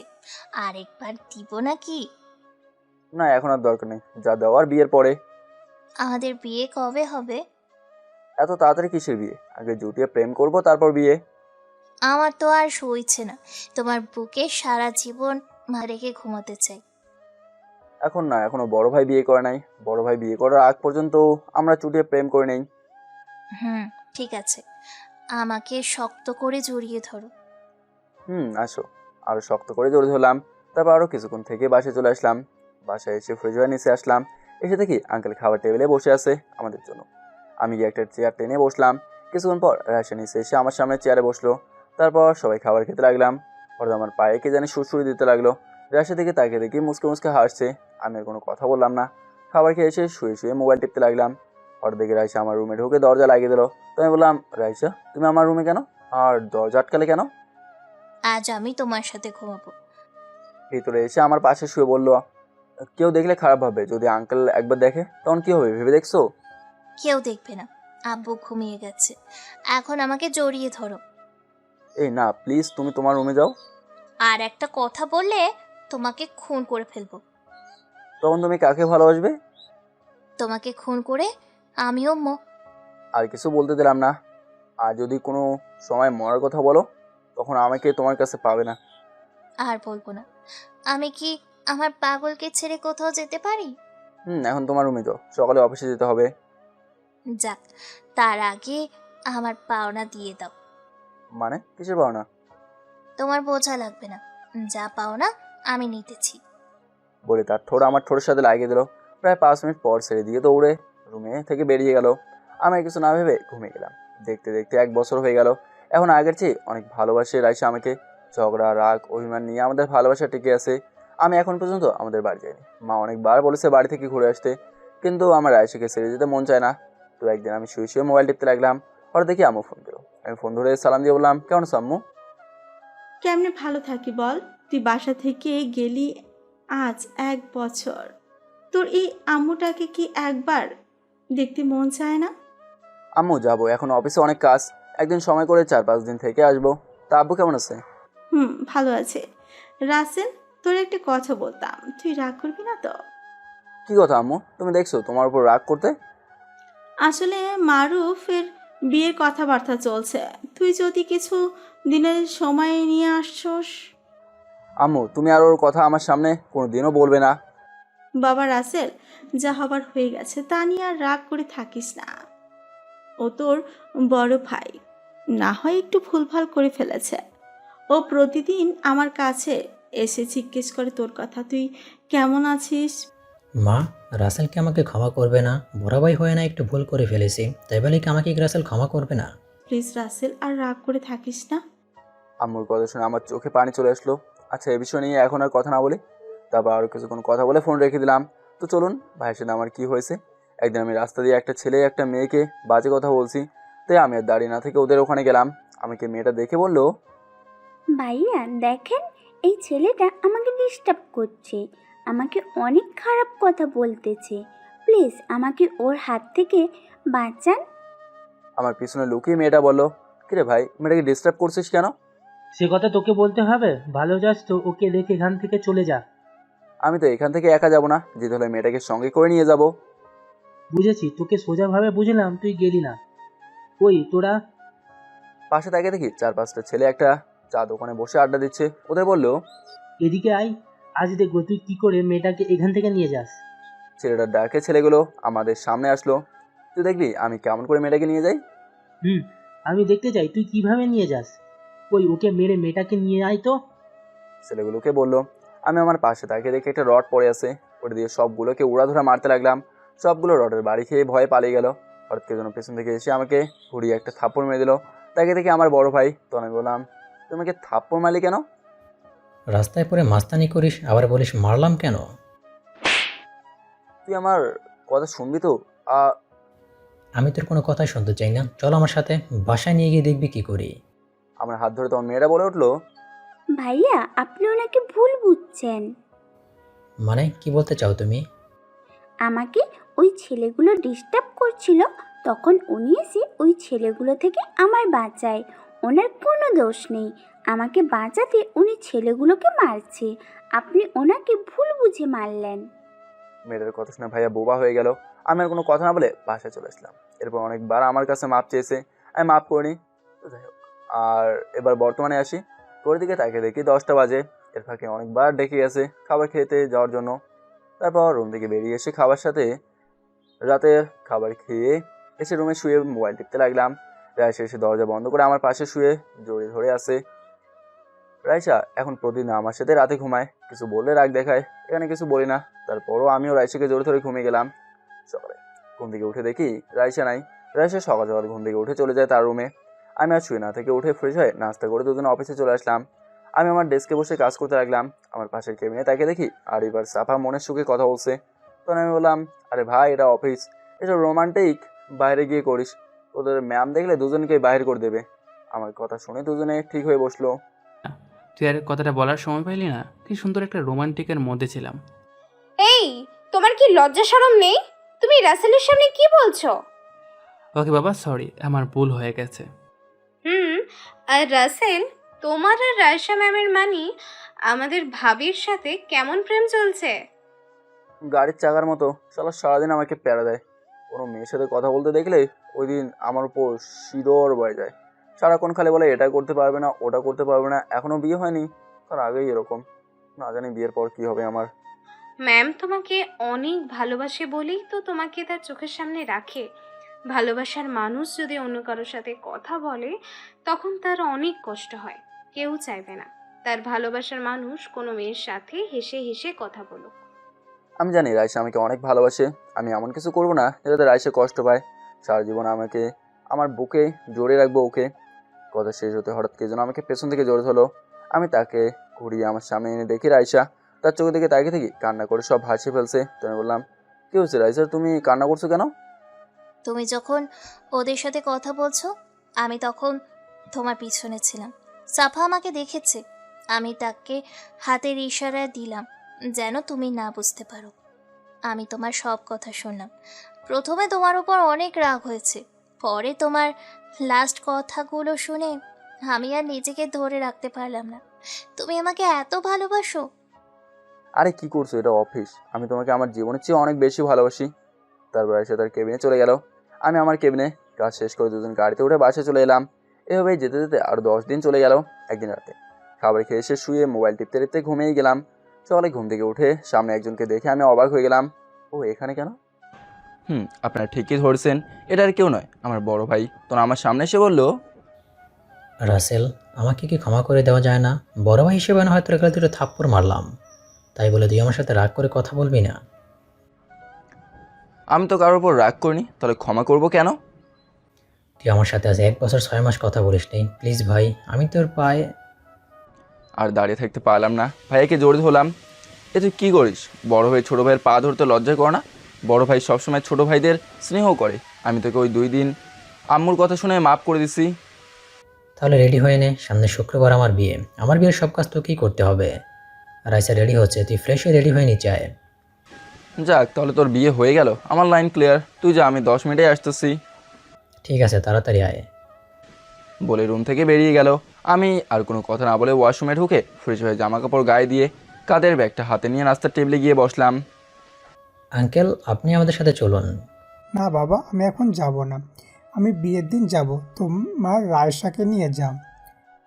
আঙ্কেল, আমি আর রাইসা চলে গেলাম। অফিসে দেখাশোনা করবে কি? ওটা নিয়ে তোমাদের চিন্তা করতে হবে না, আমি ম্যানেজারকে বলে দিচ্ছি, ও সব কিছু দেখে রাখবে। আরও কিছুক্ষণ কথা বলার পর আমি সিঁড়ির দিকে তাকিয়ে দেখি রাইসা নিচে নামতেছে। তাকে দেখে আমি আবার প্রেমে পড়ে গেলাম। নিচে এসে আমার পাশের চেয়ারে বসলো। ভাইয়া, আমাদের কয়দিন থাকা লাগবে? বিয়ের এখনো 5 দিন বাকি, তোমাদের তো 7 থেকে 8 দিন থাকা লাগবে। এতদিন? তাহলে অফিসের কি হবে? ওটা নিয়ে তোকে ভাবতে হবে না, আমি ম্যানেজারকে সব বলে দিচ্ছি। তাহলে তো ভালোই। তারপর নাস্তা করে বাসা থেকে বেরিয়ে এসে আমাদের গাড়িতে উঠলাম। আমাদের নিজস্ব দূরে গাড়ি আছে, একটা আব্বু আম্মুর জন্য, আরেকটা ভাইয়া নিজে চালিয়ে অফিসে যায়। তো যাই হোক, আমি আর রাইসা গাড়ির পেছনে ছেড়ে বসলাম। গাড়ি চলতে লাগলো, রাইসা আমার হাত ধরে আছে। আমি গাড়ির সামনে আয়নার দিকে তাকিয়ে দেখি ভাইয়া মুসকে মুসকে হাসছে। আমি কিছুই বুঝলাম না। তো যাই হোক, 5 ঘন্টা পর আমাদের বাসায় চলে আসলাম। গাড়ি থেকে নেমে দরজায় কলিং বেল চাপ দিলাম। আম্মু দরজা খুলে দেখে আমাকে দেখে জড়িয়ে ধরে কান্না করে দিল। আরে আম্মু, কান্না করছো কেন?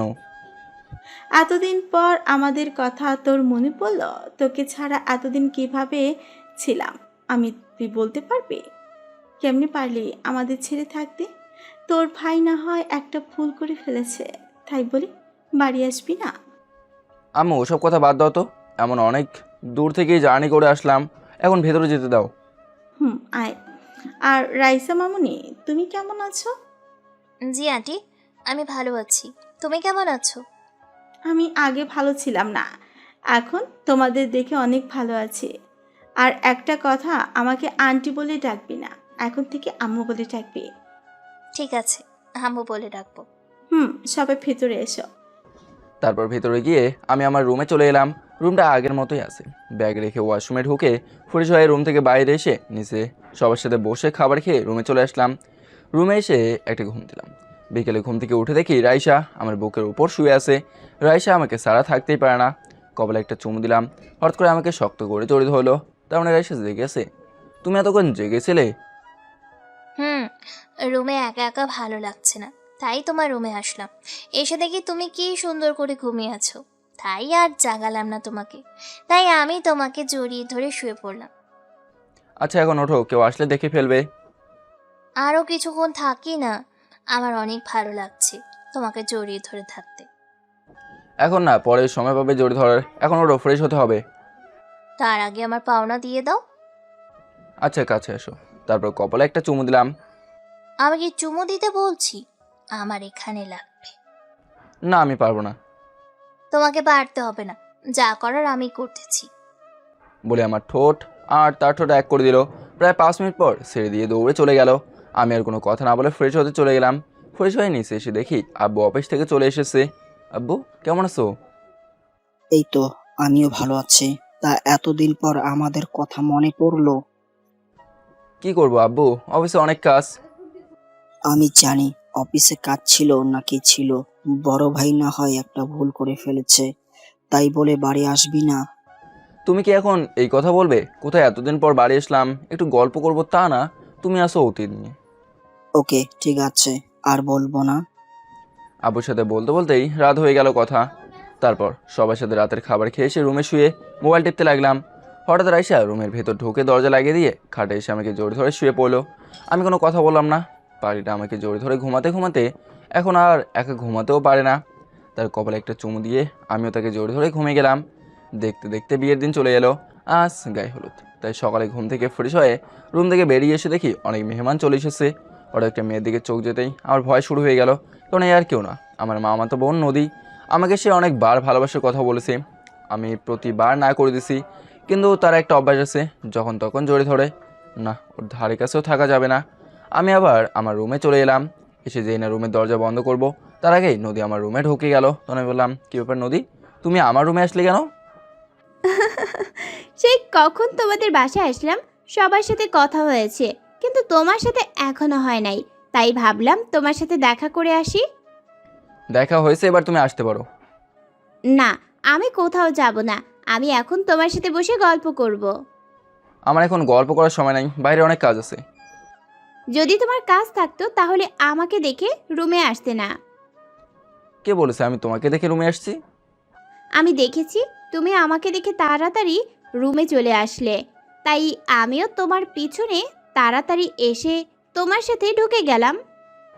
আমি মোটেও তোমাকে দেখে রুমে আসি নাই, আমার মোবাইলটা রুমে রেখে গেছিলাম, তাই মোবাইল নিতে রুমে আসছি। আচ্ছা ঠিক আছে, এখন ওগুলো বাদ দাও, বাইরে গেলে আমার জন্য আইসক্রিম আর চকলেট নিয়ে আসবে। আমি পারবো না, তুই গিয়ে নিয়ে আয়, আমার এখন হাতে কাজ আছে। ওকে ঠিক আছে, লাগবে না। একটা কথা বলে যা, তোর কী রং পছন্দ? আমার নীল কালার বেশি পছন্দ। আচ্ছা ঠিক আছে, তাহলে যা। আমি আর কোনো কথা না বলে আমার রুম থেকে বেরিয়ে এসে বাইরে গেলাম। মার্কেটে গিয়ে হলুদের কিছু যাবতীয় জিনিস কিনে বাসায় চলে আসলাম। জিনিসগুলো আমার খাটে রেখে ওয়াশরুমে চলে গেলাম। ফ্রেশ হয়ে বের হয়ে দেখি রাইসের রুমে আমার খাটে বসে আমার মোবাইল টিপতেছে। তখন আমি বললাম, তুমি কখন এলে রুমে? ওর লোক কিছুক্ষণ হবে, তোমাকে সকাল থেকে দেখি নাই, তাই আম্মু থেকে বলছিলাম তোমার কথা। আম্মু বলল তুমি নাকি রুমে আছো, তাই তোমার রুমে চলে আসলাম। ও, তা সকাল থেকে কিছু খেয়েছো? খেয়েছি। রাসেল, আমাকে একটু জড়িয়ে ধরো না, আমার থেকে আজকে কেমন জানি লাগছে। আচ্ছা আসো। তারপর আরও কিছুক্ষণ থেকে রাইসে চলে গেল। আর রাফি নাকি আসতে পারবে না, ওর স্ত্রী প্রেগনেন্ট, সাফাও আসতে পারবে না, তার নাকি আম্মু অসুস্থ, আর আরিফ বলছে বিয়ের দিন আসবে। তো যাই হোক, দেখতে দেখতে হলুদের অনুষ্ঠান শুরু হয়ে গেছে। আমি একটা হলুদ পাঞ্জাবি পরছি, যেটা রাইসা আমাকে দিয়েছে, আর রাইসা একটা হলুদ শাড়ি পরছে। রাইসাকে আজকে অনেক সুন্দর লাগছে। আমি চুপি চুপি রাইসে কয়েকটা ছবি তুলে নিলাম। আমি আর রাইসে স্টেজে উঠলাম। নদীর দিকে তাকিয়ে দেখি চোখ মুখ লাল করে বসে আছে। আমি তাদেরকে না তাকিয়ে রাইসা আর আমি ভাইয়াকে হলুদ লাগিয়ে দুজনে গিয়ে একটা কোনায় চেয়ারে গিয়ে বসলাম। তারপর নাচ গান শুরু হলো। সব কিছু শেষ করে আমি রুমে চলে আসলাম। রুমে এসে জামা কাপড় চেঞ্জ করে ফ্রেশ হয়ে বিছানায় শুয়ে পড়লাম। হঠাৎ মনে হলো দরজা তো বন্ধ করি নাই, তাই ওটা দরজা বন্ধ করতে গেলাম। যে না দরজা বন্ধ করবো, অমনি রাইসা ভেতরে ঢুকে গেল। রাইসা, তুমি এত রাতে কেন আসলে? বাড়িতে অনেক মেহমান, কেউ দেখলে কি বলবে? আমি এত কিছু শুনতে চাই না, আমার একা একা ঘুম আসছে না, আমি তোমার সাথে ঘুমাবো, সকালে সবাই ওঠার আগেই চলে যাব। বলে বিছানায় শুয়ে পড়লো। ঠিক আছে, সকালে কিন্তু তাড়াতাড়ি চলে যাবে। আমার পাওনা দিয়ে দাও, আজকে সকাল থেকে একটাও পাই নাই। না, আমি পারবো না। আচ্ছা, তুমি এত রোম্যান্টিক কেন? তোকে পারতে হবে না। আর কি বলে আমি এত রোমান্টিক কেন?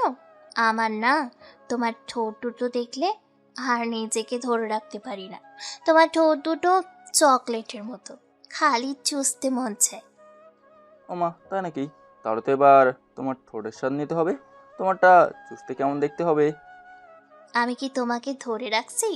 তোমার জিনিস তুমি যে কোনো টাইমে স্বাদ গ্রহণ করতে পারো। আমি আর কোনো কথা না বলে রাইসের ঠোঁট দুটো আমার ঠোঁট দিয়ে চেপে ধরলাম। রাইস আমার চুল খামচে ধরেছে। আমি নিজেকে অনেক কন্ট্রোল করে তারপর রাইসকে ছেড়ে দিলাম। দুজনকে জড়িয়ে ধরে ঘুমিয়ে পড়লাম। সকালে ঘুম থেকে উঠে দেখি রাইসা নাই। পাগলিটা সকাল সকাল চলে গেছে। ঘড়ির দিকে তাকে দেখি সকাল 10টা বেজে গেছে। তাই আর বসে না থেকে ওয়াশরুমে ঢুকে গোসল করে এসে জামা কাপড় পরে রেডি হয়ে গেলাম। দেখতে দেখতে বিয়েটা হয়ে গেছে। বিয়ে বাড়ি থেকে এসে আমার রুমে ঢুকে ফ্রেশ হয়ে বিছানায় বসলাম। হঠাৎ দেখি নদী আমার রুমে ঢুকে দরজা আটকে দিল। আমি বললাম, কী ব্যাপার নদী, তুমি আমার রুমে ঢুকে দরজা বন্ধ করলে কেন? তোমার সাথে রাইসার কি সম্পর্ক? আমার কলার ধরে বলল, তা তোমাকে বলবো কেন? আমি জানতে চাই তুমি ওই রাইসার সাথে এত হেসে হেসে কথা বলো কেন? ওকে, তাহলে শোনো, আমি রাইসাকে ভালোবাসি আর রাইসা আমাকে ভালোবাসে। এবার তুমি আসতে পারো। তুমি আমার না হলে আমি তোমাকে কাউকে হতে দিব না। কি করতে চাও তুমি? আমি এখন যেটা করব তুমি কল্পনাও করতে পারবে না। দেখি তুমি কি করতে পারো। ওকে দেখো আমি কি করতে পারি। কথাগুলো বলে নদী তার গায়ের জামা কাপড় ছিঁড়ে ফেলে। তারপর জোরে জোরে চিৎকার করতে থাকে। আমি তার সব দেখে কথা বলার ভাষাও হারিয়ে ফেলেছি। তার চিৎকার শুনে বাড়ির সব লোক আমার রুমের দরজা ধাক্কাতে থাকে। নদী দৌড়ে গিয়ে দরজা খুলে দিল। আমি তাকে দেখি আব্বু, আম্মু, ভাইয়া, রাইসা সবাই দরজার সামনে দাঁড়িয়ে আছে। তখন আম্মু বলল, কিরে নদী, তোর কি হয়েছে? আর তোর জামা কাপড় ছিঁড়া কেন? নদীর গায়ে একটা চাদর দিয়ে আর জোরে ধরে বলল, আমি রাসেলের কাছে আসলাম। বিয়ে বাড়িতে আমার যে ছবিগুলো তুলেছে সেগুলো নিতে আসছিলাম, কিন্তু রাসেল আমাকে একা রুমে পেয়ে আমার সাথে জোর করে। আর কিছু বললো না, জোরে কান্না করে দিল। আম্মু, তুমি বিশ্বাস করো, ও সব কিছু মিথ্যা বলছে। আমি ওর সাথে ঠাস ঠাস করে দুটো থাপ্পড় মেরে দিয়ে বলল, কোনো মেয়ে নিজের ইজ্জত নিয়ে মিথ্যে কথা বলবে না। আর তুই বলছিস ও মিথ্যে বলছে? তোকে আমি কত ভালো মনে করেছিলাম, কিন্তু তুই যে এমনটা করবি আমি কল্পনাতেও ভাবতে পারিনি। আজকে বিয়ের দিনে তুই এমনটা করতে পারলি। তোকে শাসনের উপর রাখছিলাম যাতে কোনো কিছু করতে ভয় পাস, কিন্তু তুই যেটা করলি এটা আমার ভাবতেই অবাক লাগে। আমার ছেলে হয়ে তুই এরকম করলি। রাইসার দিকে তাকে দেখি কান্না করে সব ভাসিয়ে ফেলছে।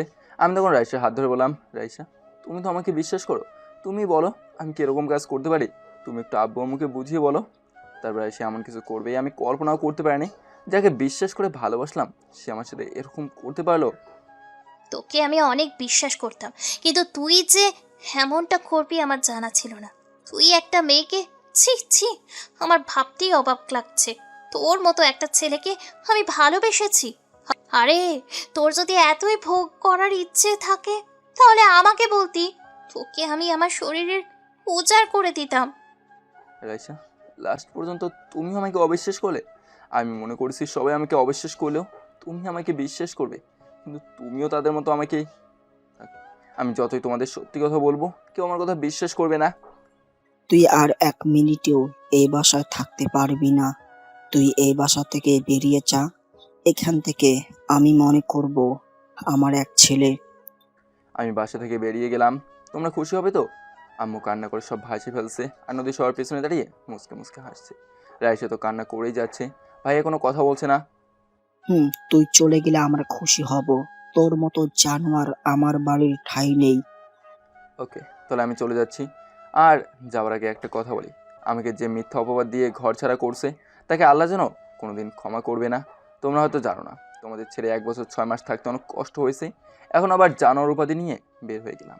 তবে একটা কথা মনে রাখবে, সত্য কোনোদিন চাপা থাকে না, একদিন না একদিন প্রকাশ হবেই। সে অনেক আফসোস করবে, কিন্তু তোমাদের ছেলেকে আর হাজার চেষ্টা করেও খুঁজে পাবে না। আমি চলে যাচ্ছি, তোমরা সবাই ভালো থেকো। তারপর আমার মোবাইল আর ব্যাগ নিয়ে যেই না রুম থেকে বেরিয়ে আসতেই আম্মু বলল, রাসেল তুই যাস না, তোর মা থাকতে পারবে না তোকে ছাড়া।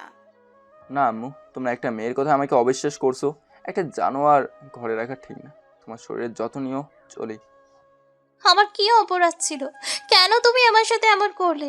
তোমাকে আমি অনেক ভালোবাসি, সেই তুমি আমাকে এমন কিছু দেখে। হায়, তোকে ভালো না বেসে যদি একটা রাস্তার ছেলেকে ভালোবাসতাম সে ভালোবাসার মূল্য দিত। তুই আর কোনো দিনও আমার চোখের সামনে আসবি না। আমার সামনে আসলে তুই আমার মরা মুখ দেখবি। কান্না করে রুম থেকে বেরিয়ে গেল। তার সাথে সবাই বের হয়ে গেল, শুধু আম্মু আর ভাইয়া ছাড়া। রাসেল ভাই আমার, তুই বাড়ি থেকে যাস না, তোকে সবাই অবিশ্বাস করলো, তোর এই ভাই তোকে বিশ্বাস করে। আমি জানি তুই কোনোদিন এমন কাজ করবি না। প্লিজ ভাই, তুই যাস না এই বাড়ি থেকে। অনেক দিন পর বাড়ি এলি, আবার এখন সবার উপরে রাগ করে চলে যাবি? না, আমি আর এই বাড়িতে থাকবো না। তুই আম্মুকে দেখে রাখিস, আম্মু আর তোর সাথে মোবাইলে কথা হবে। আমি এখন চলে যাই। তুই এখন কোথায় যাবি বাবা? আমি জানি তুই এই কাজ করবি না, কিন্তু রাগের মাথায় তোকে থাপ্পড় মেরে দিলাম। প্লিজ বাবা, তুই যাস না আমাকে ছেড়ে। না আম্মু, আমি তোমার থাপ্পড়ে কষ্ট পাইনি, কষ্ট পেয়েছে আম্মাকে আব্বু জানোয়ার উপাধি দিল। তোমার শরীর যত্ন নিও বলে আমি বাসা থেকে বেরিয়ে গেলাম। পিছন থেকে আম্মু আর ভাইয়া অনেক ডেকেছে। আমি বাসার বাইরে এসে হাঁটতে লাগলাম। মোবাইল হাতে কটা বাজে দেখতে অবাক হয়ে গেলাম, কারণ আমি যখন মোবাইল টিপতে লাগলাম তখন আঙুলের টাচ খেয়ে কখন যে ভিডিও চালু হয়ে গেছে আমি বলতেই পারবো না। কারণ নদীর সাথে কথা বলতে বলতে আমি মোবাইলটা আয়নার সামনে রাখছিলাম। তারপর ভিডিওটা ভালো করে দেখি নদী নিজের ইচ্ছে সব কিছু করছে। তাই আমি দাঁড়িয়ে না থেকে রাস্তার একপাশে বসে ভিডিওটা যখন নদী আমার রুমে ঢোকে ওখান থেকে আর সবাই যে সময় আমার রুমে ঢোকে এখান পর্যন্ত কেটে দিলাম। সবাই রুমে ঢোকার পরে কী হলো সবাই জানেন। আর ভিডিওটা রাইসের মোবাইলে পাঠিয়ে দিলাম আর একটা এসএমএস করে দিলাম। ভিডিওটা দেখার পর আমাকে খুঁজে আর লাভ হবে না। তোমার মতো মেয়েকে ভালোবাসা আমার মতো ছেলের যোগ্য আছে, আমার থেকে ভালো ছেলে পেলে বিয়ে করে নিও। 4 বছর পর আজ আমি একজন বিজনেসম্যান, বাংলাদেশের টপদের একজন। চলুন ঘুরে এসে বাড়ি থেকে বেরিয়ে আসার পর কী হলো, আমি রাইসাকে এসএমএস দিয়ে রাস্তা দিয়ে হেঁটে হেঁটে যাচ্ছিলাম। হঠাৎ একটা গাড়ি এসে ধাক্কা দেয়। ধাক্কা খেয়ে আমি রাস্তার এক পাশে পড়ে গেলাম। ঝাপসা চোখে দেখলাম একজন লোক আমার কাছে দৌড়ে আসছে। লোকটি কাছাকাছি আসতেই আমার আর কিছুই মনে নেই। চোখ খুলে দেখি বাবার বয়সী একজন লোক আমার পাশে বসে আছে। আমাকে চোখ খুলতে দেখে তিনি আমাকে বলল, এখন কেমন লাগছে বাবা? মোটামুটি ভালো, তবে মাথাটা ব্যথা করছে। চিন্তা করো না, আস্তে আস্তে সব ঠিক হয়ে যাবে। তা তোমার বাসা কোথায়? তোমার নাম কি? আমার নাম রাসেল, আমার বাড়ি লক্ষ্মীপুর। তা তুমি এত রাতে রাস্তায় কি করো? আমি তোমাকে অনেকবার হর্ন দিছি, কিন্তু তুমি রাস্তা থেকে সরছো না। আমি গাড়ি থেকে নেমে তোমার কাছে যেতে যেতে একটা গাড়ি এসে তোমাকে ধাক্কা মেরে চলে গেল। তারপর তোমাকে আমার গাড়ি করে হাসপাতালে নিয়ে আসি। আজ তোমার 3 দিন পর জ্ঞান ফিরেছে। আমি অন্যমনস্ক ছিলাম, একটা ভুল বোঝাবুঝির কারণে আমাকে ঘর থেকে বের করে দিল। তা কি কারণ আমি কি জানতে পারি? তাহলে শোনো, তারপর বাসায় কি হলো সব কিছু বললাম। চিন্তা করো না, সব কিছু ঠিক হয়ে যাবে। তুমি রেস্ট নাও, আমি ডাক্তারের কাছ থেকে জেনে আসি তোমাকে কখন বাসায় নেওয়া যাবে। ঠিক আছে। উনি চলে গেল ডাক্তারের কাছে, আমি আবার ঘুমিয়ে গেলাম। দেখতে দেখতে 4 দিন চলে গেল। আজকে আমাকে ওনার বাসায় নিয়ে এলো। এই 4 দিন লোকটা আমাকে একা রেখে কোথাও যায়নি। বাসায় আসার পর আমাকে একটা রুম নিয়ে গেল। তারপর লোকটা বলল, এখন তুমি রেস্ট নাও, তোমার যা কিছু লাগে বুয়া এসে তোমাকে দিয়ে যাবে। ঠিক আছে। আর আপনার বাসায় কেউ নেই? আমাকে আপনি করে নয়, আঙ্কেল বলে ডাকবে। এই পৃথিবীতে আমার কেউ নেই। আমার ওয়াইফ আমার একটা ছেলেকে জন্ম দিয়ে পৃথিবী থেকে বিদায় নিয়ে চলে গেল। তারপর আমার ছেলের যখন 5 বছর তখন তার একটা রোগ ধরা পড়ে। অনেক বড় বড় ডাক্তার দেখিয়েছি, কিন্তু কোনো লাভ হলো না। সেও আমাকে ছেড়ে চলে যায়। তারপর নিজের ব্যবসা নিয়ে পড়ে আছি। দ্বিতীয় আর কোনো বিয়ে করি নাই। ও সরি আঙ্কেল, আমি বুঝতে পারি নাই। ওকে, সমস্যা নেই, তুমি রেস্ট নাও। আমি বুয়াকে বলে দেব, সে তোমার ঔষধে যাবতীয় যা লাগে সব কিছু দিয়ে যাবে। ঠিক আছে আঙ্কেল। আঙ্কেল আর কোনো কিছু না বলে রুম থেকে বেরিয়ে গেল। আমি আর কোনো কথা না বলে ঘুমিয়ে গেলাম। বিকেলে ঘুম থেকে উঠে দেখি আঙ্কেল আমার সামনে দাঁড়িয়ে আছে। এখন কেমন লাগছে? জি আঙ্কেল, অনেকটাই ভালো। ঠিক আছে, তাহলে আসো, তোমাকে ওয়াশরুমে নিয়ে যাই। তারপর আঙ্কেল আমাকে ধরে ওয়াশরুমে নিয়ে গেল। ফ্রেশ হওয়ার পর আঙ্কেল আবার আমাকে বিছানায় শুয়ে দিল। তারপর হালকা নাস্তা করিয়ে ওষুধ খাইয়ে দিয়ে চলে গেল। দেখতে দেখতে 15 দিন চলে গেল। এখন আমি সুস্থ।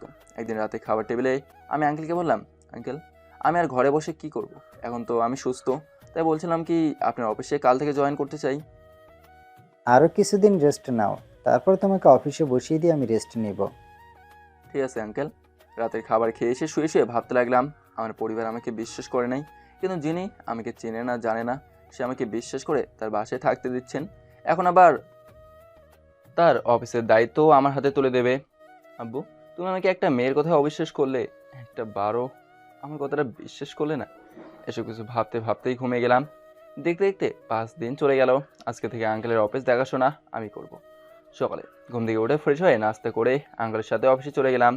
তারপর সবার সাথে পরিচয় করে দিল। আঙ্কেলের সাথে তার কেবিনে গেলাম। আমি একটা চেয়ার টেনে বসলাম। তখন আঙ্কেল কাকে জানি ফোন দিল। কিছুক্ষণ পর একটা লোক অনুমতি নিয়ে কেবিনে ঢুকলো। আঙ্কেল বলল, বসুন, এ হচ্ছে রাসেল, আজ থেকে এই অফিসের বস। আপনি রাসেলকে অফিসের সব কিছু বুঝিয়ে দেবেন। আমি এখন থেকে রেস্ট নিব। বয়স তার কম হলো না। জি স্যার, আপনি কোনো চিন্তা করবেন না, আমি স্যারকে সব কিছু বুঝিয়ে দিব। রাসেল তোমাকে ম্যানেজার সব কিছু বুঝিয়ে দেবে। তুমি তোমার মেধা দিয়ে অফিসটাকে উপরে নিয়ে যাবে। আমার জন্য দোয়া করবেন, আমি যেন সবার মন জয় করে নিতে পারি। আমি আমার সব কিছু দিয়ে চেষ্টা করে যাব। ওকে, তাহলে তুমি অফিসের সব কিছু বুঝে নাও, আমি বাসায় চলে যাই। ঠিক আছে আঙ্কেল। আঙ্কেল চলে গেল। তারপর ম্যানেজার আমাকে অফিসের সব কিছু বুঝিয়ে দিল। দেখতে দেখতে 3 বছর চলে গেল। অফিসে বসে কাজ করতে লাগলাম। হঠাৎ একটা ফোন আসলো। হ্যালো, কে বলছেন? জি স্যার, আমি আপনাদের বাসার দারোয়ান খালেক বলছি। কী হয়েছে, তুমি কান্না করছো কেন? তোমার আঙ্কেল হঠাৎ স্ট্রোক করেছে, আমি হাসপাতালে নিয়ে আসছি, আপনি তাড়াতাড়ি চলে আসুন। ঠিক আছে, আমি এক্ষুনি এসেছি। ফোন কেটে অফিস থেকে বেরিয়ে গাড়ি নিয়ে দারুণ চাচা যে হাসপাতালের কথা বলেছে দ্রুত চলে গেলাম। ভিতরে গিয়ে চাচাকে ফোন দিলাম। চাচা এসে আমাকে আঙ্কেলের কেবিনে নিয়ে গেল। আঙ্কেলের ভিতরে অপারেশন চলছে। 30 মিনিট পর ডাক্তার বের হলো। আমি ডাক্তারের কাছে গিয়ে বললাম, ডাক্তার আঙ্কেলের এখন কি অবস্থা? তারপর ডাক্তার যেটা বললো আমি শুনে নিচে বসে গেলাম। দেখুন, আমরা অনেক চেষ্টা করছি, কিন্তু ওনাকে বাঁচাতে পারলাম না। উনি আগেও 2 বার স্ট্রোক করেছে, কিন্তু এবার আমরা ওনাকে বাঁচাতে পারিনি। আমি কোনো কথা বলছি না, শুধু কান্না করে যাচ্ছি। চাচা আমাকে সান্ত্বনা দিতে লাগলো। তারপর আঙ্কেলের লাশ নিয়ে দাফন সম্পন্ন করে বাসায় চলে আসলাম। দেখতে দেখতে 1 বছর চলে গেল। এখন আমি বাংলাদেশের টপ বিজনেসম্যানের মধ্যে একজন। আঙ্কেল মারা যাওয়ার আগে ওনার গাড়ি, বাড়ি, অফিস সব কিছু আমার নামে করে দিয়ে গেছে। বর্তমান আমি এখন ঢাকা যাওয়ার পথে। আপনাদের একটা কথা বলা হয় নাই, আঙ্কেলের বাসা ছিল ফরিদপুর। ওই দিন আঙ্কেল একটা কাজের জন্য লক্ষ্মীপুর আসে। কাজ শেষ করে বাসায় যেতে আমার দুর্ঘটনাটা ঘটে। তারপর কি হলো আপনারা তো জানেন। ঢাকায় একটা প্রজেক্টের জন্য যাওয়া। আমি চাইছিলাম ম্যানেজার আঙ্কেলকে পাঠিয়ে দেবো, কিন্তু তারা বলেছেন আমাকে যাওয়া লাগবে। তো কি আর করা, প্রায় 5 ঘন্টা পর ঢাকায় এসে একটা হোটেলে উঠলাম। আস্তে আস্তে বিকাল হয়ে গেল। তারপর ফ্রেশ হয়ে খাবার অর্ডার দিলাম। কিছুক্ষণ পর ওয়েটার খাবার দিয়ে গেল। খাবার খেয়ে প্রজেক্টের কাগজপত্র ঠিক করে দেখে নিলাম। কাজ করতে করতে রাত 10টা বেজে গেল। তারপর রাতের খাবার খেয়ে এসে শুয়ে পড়লাম। এখনও রাইসের কথা মনে পড়ে। অনেক ভালোবাসি তাই ভুলতে পারিনি, কিন্তু তার একটা কথা অনেক কষ্ট লাগছে। তার সামনে গেলে নাকি তার মরা মুখ দেখবো। সকালে ঘুম থেকে উঠে ফ্রেশ হয়ে নাস্তা করে গাড়ি নিয়ে আব্দুল হামিদ কোম্পানি লিমিটেড যে অফিসে প্রজেক্টের জন্য আসলাম সে অফিসে চলে গেলাম। ভেতরে গিয়ে ওয়েটিং রুমে বসে রইলাম। অনেক বড় বড় বিজনেসম্যান আসছে এই প্রজেক্টের জন্য। হঠাৎ একটা মেয়েকে দেখে আমি তার দিকে তাকিয়ে রইলাম। এ কি, তার চেহারায় এই অবস্থা কেন? ঠিকই ধরেছে, এ আর কেউ নয়, রাইসা। তারপর আমি একটা লোককে জিজ্ঞেস করলাম, আচ্ছা ওই মেয়েটা এখানে কি করে? আর বললেন স্যার, ওই মেয়েটা এখানে চাকরি করে। ওদের একটা অফিস ছিল, কিন্তু তাদের অফিসের ম্যানেজার তাদের সব কিছু লিখে হাতিয়ে নেন। তারপর মেয়েটা এখানে চাকরি করে আজ 1 বছর। আমি আর কোনো কথা না বলে মিটিং রুমে চলে আসলাম। আমার পরিচালনা ভালো দেখে আমাকে প্রজেক্টটা দিল। তারপর মিটিং শেষ করে বাইরে আসতেই একটা মেয়ে শক্ত করে জড়িত হলো। আমি তার দিকে তাকিয়ে দেখি এ আর কেউ নয়, এ হচ্ছে রাইসা। কি ব্যাপার, আপনি আমাকে জোর ধরলেন কেন? রাসেল, তুমি আমাকে ক্ষমা করে দাও। আমি না বুঝে অনেক বড় ভুল করে ফেলেছি। আমি জানতাম না নদী তোমার সাথে এইরকম করবে। জানলে তোমাকে আমি কখনো ভুল বুঝে অপমান করতাম না। প্লিজ তুমি আমাকে মাফ করে দাও। আপনি আমাকে কি বলছেন? আমি তো আপনাকে চিনতে পারলাম না। প্লিজ তুমি আমার সাথে না চেনার ভান করো না। আমি জানি তুমি আমার ওপর রাগ করে আছো। তোমার দেওয়া ভিডিও দেখে নিজেকে আমি ধরে রাখতে পারলাম না। আমি বাড়ি থেকে বেরিয়ে তোমাকে অনেক খুঁজেছি, কিন্তু তোমাকে পাইনি। তারপর প্রায় 1 বছরের মতো তোমাকে খুঁজে বেড়াচ্ছি, কিন্তু কোথাও পাইনি। আমার বিশ্বাস ছিল একদিন না একদিন তোমাকে আমি খুঁজে পাবো। আল্লাহর কাছে অনেক বলেছি তোমাকে আমার কাছে ফিরিয়ে দিতে। আল্লাহ আজ 4 বছর আমার ডাকে সাড়া দিয়েছে। আমি তোমাকে আর হারাতে চাই না।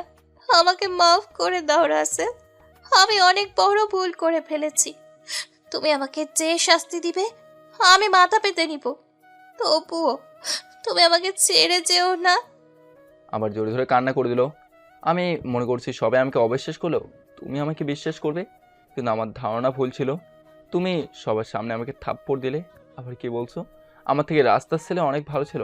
আমার মতো জানোয়ারকে ভালো না বাসে, রাস্তার কুকুরকে পুষলে অনেক ভালো হতো, সে সবসময় তোমার পাশে থাকতো। তাহলে এখন কেন এই জানোয়ারের কাছে আসলেন?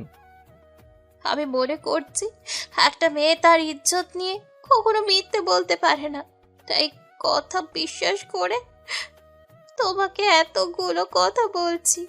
আমি জানতাম না এসব নদী সাজানো নাটক ছিল। পরে যখন ভিডিও দেখি, তারপর নদীর কাছে যাই, তখন আর বলতে না দিয়ে আমি বললাম, ব্যাস আর বলতে হবে না, তার কথা বাদই দিলাম। কিন্তু তুমি তো আমাকে ভালোবাসতে, সেই তুমি আমার সাথে কি করলে? আরে তোমার মনে কোনো ভালোবাসা ছিল না? তুমি যদি সত্যি আমাকে ভালোবাসতে, তাহলে আরেকটা মেয়ের কথায় আমাকে তুমি অবিশ্বাস করতে না। আরে তুমি কি করে ভাবলে তোমাকে ভালোবেসে আমি অন্য একটা মেয়ের সাথে এরকম করব? তুমি তো আমার সাথে অনেক কিছুই করতে চাইছো, না আমি তোমাকে কি বললাম যা হবে বিয়ের পরে, আর সেই তুমি কিভাবে বিশ্বাস করলে একটা মেয়ের কথা? ওকে, ভালো থাকো। আর তুমি বলছো তোমার সামনে গেলে তোমার মরা মুখ দেখবো, আমি তোমার সামনে যাই নাই, তুমি নিজেই ইচ্ছে করে এলে। রাশিকার কোনো কথা বলতে না দিয়ে চলে আসলাম। হোটেলে এসে ম্যানেজারকে ফোন দিয়ে বললাম আমি 1 মাস অফিসে আসতে পারবো না, কারণ আমি রাইসের অফিসের ম্যানেজারকে কঠিন শাস্তি দিতে হবে। আমি আবার রাইসের অফিস তাদের ফিরিয়ে দেবো। আবার ম্যানেজার আঙ্কেল অনেক ভালো, নিজের অফিস মনে করে কাজ করবে। ওকে, তাই হোক। আমি ফ্রেশ হয়ে দুপুরে খাবার খেয়ে এসে রুমে শুয়ে এলাম। এবার চলুন 4 বছর আগে একটা সত্য ঘটনা বলি। একদিন আমি বাইরে থেকে বাসায় এসে রুমের দিকে যেতেই হঠাৎ আম্মুর রুম থেকে কিছু কথা আমার কানে আসে, তাই আমি শোনার জন্য রুমের কাছে গেলাম। তখন আমি যেটা শুনলাম আমি তো নিজের কানে কেউ বিশ্বাস করতে পারিনি। তাহলে চলুন রুমে কী কথা হলো। আম্মু, রাসেলকে কিভাবে ওই মেয়েটার থেকে সরানো যায়? কিছুতে একটা বুদ্ধি বাহির করো, আমার মাথায় কিছু আসে না। আম্মু, আমার মাথায় একটা বুদ্ধি এলো। কি বুদ্ধি, তাড়াতাড়ি বলো। রাসেলকে সাহায্য করতে পারবে নদী। তুমি নদীকে আমার বিয়েতে দাওয়াত দিয়ে নিয়ে আসো, তারপর কি করা লাগে আমি করব। তুই ঠিক বলছিস। আমার কথা ইচ্ছে ছিল নদীকে আমার ঘরের বউ করে আনবো, কিন্তু রাসেল তোর আঙ্কেলের মেয়ের প্রেমে হাবুডুবু খাচ্ছে। আমি বেঁচে থাকতে কোনোদিনও হতে দিব না। ওকে, তাহলে এই কথাই রইলো। আমি এখন যাই, রাসেল কিছুক্ষণের মধ্যে চলে আসবে। ঠিক আছে তাহলে। আমি আর দাঁড়িয়ে না থেকে আমার রুমে চলে এলাম। আমি আম্মুকে এত ভালোবাসতাম, আর সেই আম্মুই আমাকে রায়সার কাছ থেকে সরানোর জন্য কী করতে লাগলো। ভাইকে আমি বিশ্বাস করে মাফ করে দিছি, কিন্তু আমি আসার টাইমে বলেছিলাম তাদের সাথে ফোনে কথা হবে, কিন্তু আমি জানি বাসা থেকে বেরিয়ে এসে কারোর সাথে যোগাযোগ করবো না। তো যাই হোক, তারপর কী হলো আপনারা জানেন। বর্তমান পিছনের কথা বলতে বলতে ঘুমিয়ে গেলাম। বিকেলে ঘুম থেকে উঠে ফ্রেশ হয়ে একটু বাইরে গেলাম, একটা পার্কে গিয়ে বসলাম। হঠাৎ ছোট্ট একটা মেয়ের দিকে চোখ গেল, দেখতে অনেক সুন্দর, বেলুন নিয়ে খেলা করছে। আমি তার কাছে গেলাম, তো আমি বললাম তোমার নাম কি মামুনি? আমার নাম মিম। তুমি কার সাথে এখানে এলে? আমার আব্বু আম্মুর সাথে। তোমার আব্বু আম্মু কোথায়? আমার তন্দুর চকলেট আনতে গেতে। মামনি, এই নাও তোমার চকলেট। পেছন থেকে একটা লোক বললো। আমি পেছন ফিরে দেখি আর কেউ নয়, আমার ভাই আর ভাবি। তখন ভাই আমাকে দেখে জড়িত হলো, তার মানে মিম আমার ভাইজি। তারপর ভাই আমাকে বলতে লাগলো, রাসেল, তুই আমাকে মাফ করে দে, আমি না বুঝে তোর সাথে অনেক বড় একটা অন্যায় করে ফেলেছি। আপনি কে? আপনাকে তো চিনতে পারলাম না। তুমি বলছিস তুই আমাকে চিনতে পারছিস না? আমি তোর বড় ভাই, তোর ভাবি। তোর জন্য আম্মু প্রতিদিন রাতে কান্না করে। আম্মু তার ভুল বুঝতে পেরেছে। প্লিজ ভাই, আমার তুই বাড়িতে চল। আব্বু যখন সত্যিটা জানতে পারে তখন তিনি অনেকটা অসুস্থ হয়ে পড়ে। তোর জন্য এখনও সবাই অপেক্ষা করে আছে। প্লিজ তুই আমাকে ক্ষমা করে দে। না, আমি আর ওই বাড়িতে যাব না। যে বাড়ি থেকে আমি জানোয়ার উপাধি নিয়ে বের হয়ে গেলাম, ওই বাড়িতে আমি কোনো দিনও যাব না। ভালো থাকুন। আর কথা না বাড়িয়ে হোটেলে ফিরে এলাম। তারপর কিছুক্ষণ মোবাইল টিপে ম্যানেজারের সাথে কথা বলে রাতের খাবার খেয়ে এসে ঘুমিয়ে গেলাম। সকালে হঠাৎ দরজার ঠক ঠক আওয়াজে ঘুম ভেঙে গেল। শোয়া থেকে উঠে দরজা খুলে দিয়ে দেখি তাদের দেখলাম। আমি অবাক হয়ে গেলাম, তারা এখানে এলো কীভাবে? ঠিকই ধরছেন, এরা আর কেউ নয়, এরা হচ্ছে আমার মা, বাবা, ভাই, ভাবি আর রাইসা। হঠাৎ আম্মু এমন একটা কাজ করতে গেল, আমি তো কল্পনাও করতে পারিনি। আম্মু হঠাৎ করে এমন কিছু করতে যাবে আমি কল্পনাও করতে পারিনি। আম্মু আমাকে দেখে পা জড়ি ধরতে গেল, আমি আম্মুকে আটকে দিলাম। তখন আম্মু বললো, আমাকে বাধা দিস না রাসেল, তোর সাথে আমি অনেক বড় অন্যায় করে ফেলেছি। তুই আমাকে ক্ষমা করে দি বাবা। আমি বুঝতে পারি নাই এমনটা হয়ে যাবে। আমি মনে করেছি রাইসার চোখে তোকে খারাপ বানিয়ে নদীর সাথে বিয়ে দিব, তাই নদীকে এমনটা করতে বললাম। আমি তোদের ভালোবাসার কাছে হেরে গেছি। প্লিজ রাসেল, তুই আমাকে মাফ করে দে। বাবা রাসেল, তোর এই আব্বুকে তুই মাফ করে দে। আমি না বুঝে তোকে অনেক খারাপ কথা বলেছি। আমি জানতাম না তোর মা আর ভাইয়া তোর সাথে এমন করেছে। প্লিজ রাসেল, আমি তোর পায়ে। আব্বুকে আর কিছু বলতে না দিয়ে জড়িত হলাম। বাবা তুমি কি করছো? তোমাদের পায়ের নিচে সন্তানের বেহেস্ত। তোমার ওপর অনেক রাগ ছিল, কিন্তু এখন আর নেই। কোনো বাবা এভাবে দেখলে তোমার মতো করতো? বাবা রাসেল, তোর এই অপরাধী আম্মুকে কি ক্ষমা করা যায় না? আমি আর কোনো কথা না বলে আমাকে জড়িত ধরলাম। সবাই ক্ষমা পেয়েছে, তোর এই ভাই কি ক্ষমা পাবে না? ভাইয়াকেও জড়িত ধরলাম। হঠাৎ কে যেন আমার পা জড়িয়ে ধরে কান্না করতে লাগলো। তাকে দেখি রাইসা। রাসেল, আমাকে তুমি মাফ করে দাও। আমি জানি তোমার সাথে আমি বড্ড অপরাধ করে ফেলেছি। আমি বুঝতে পারিনি। প্লিজ তুমি আমাকে ক্ষমা করে দাও। তুমি ক্ষমা না করা পর্যন্ত আমি তোমার পা ছাড়বো না। বাবা রাসেল, রাইসা মামুনিকে তুই মাফ করে দে। মেয়েটা তোর জন্য প্রতিটা রাত কাঁদে, খাওয়া দাওয়া ঠিকমতো করে না। বাবা মা মারা যাওয়ার পর মেয়েটা এখন একা হয়ে গেছে। আঙ্কেল মারা গেছে? কবে মারা গেছে? কি হয়েছে ওনার? তুই বাড়ি থেকে বের হয়ে যাওয়ার পর রাইসা তোর চিন্তায় অস্থির হয়ে থাকে। অফিসে ঠিকভাবে মনোযোগ দিতে পারে না।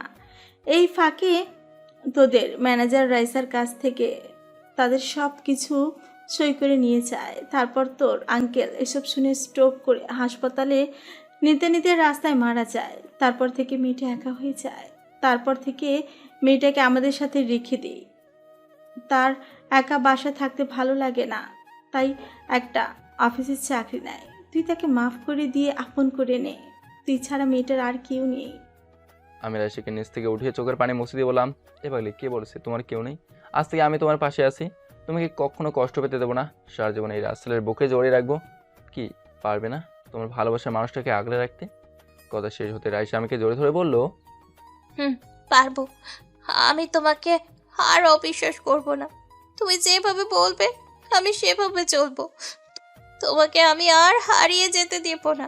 সারা জীবন তোমার বুকে মাথা রেখে জীবন পার করব। এখন কি তোমার ভাবি আর ভাইজিকে দেখবে না?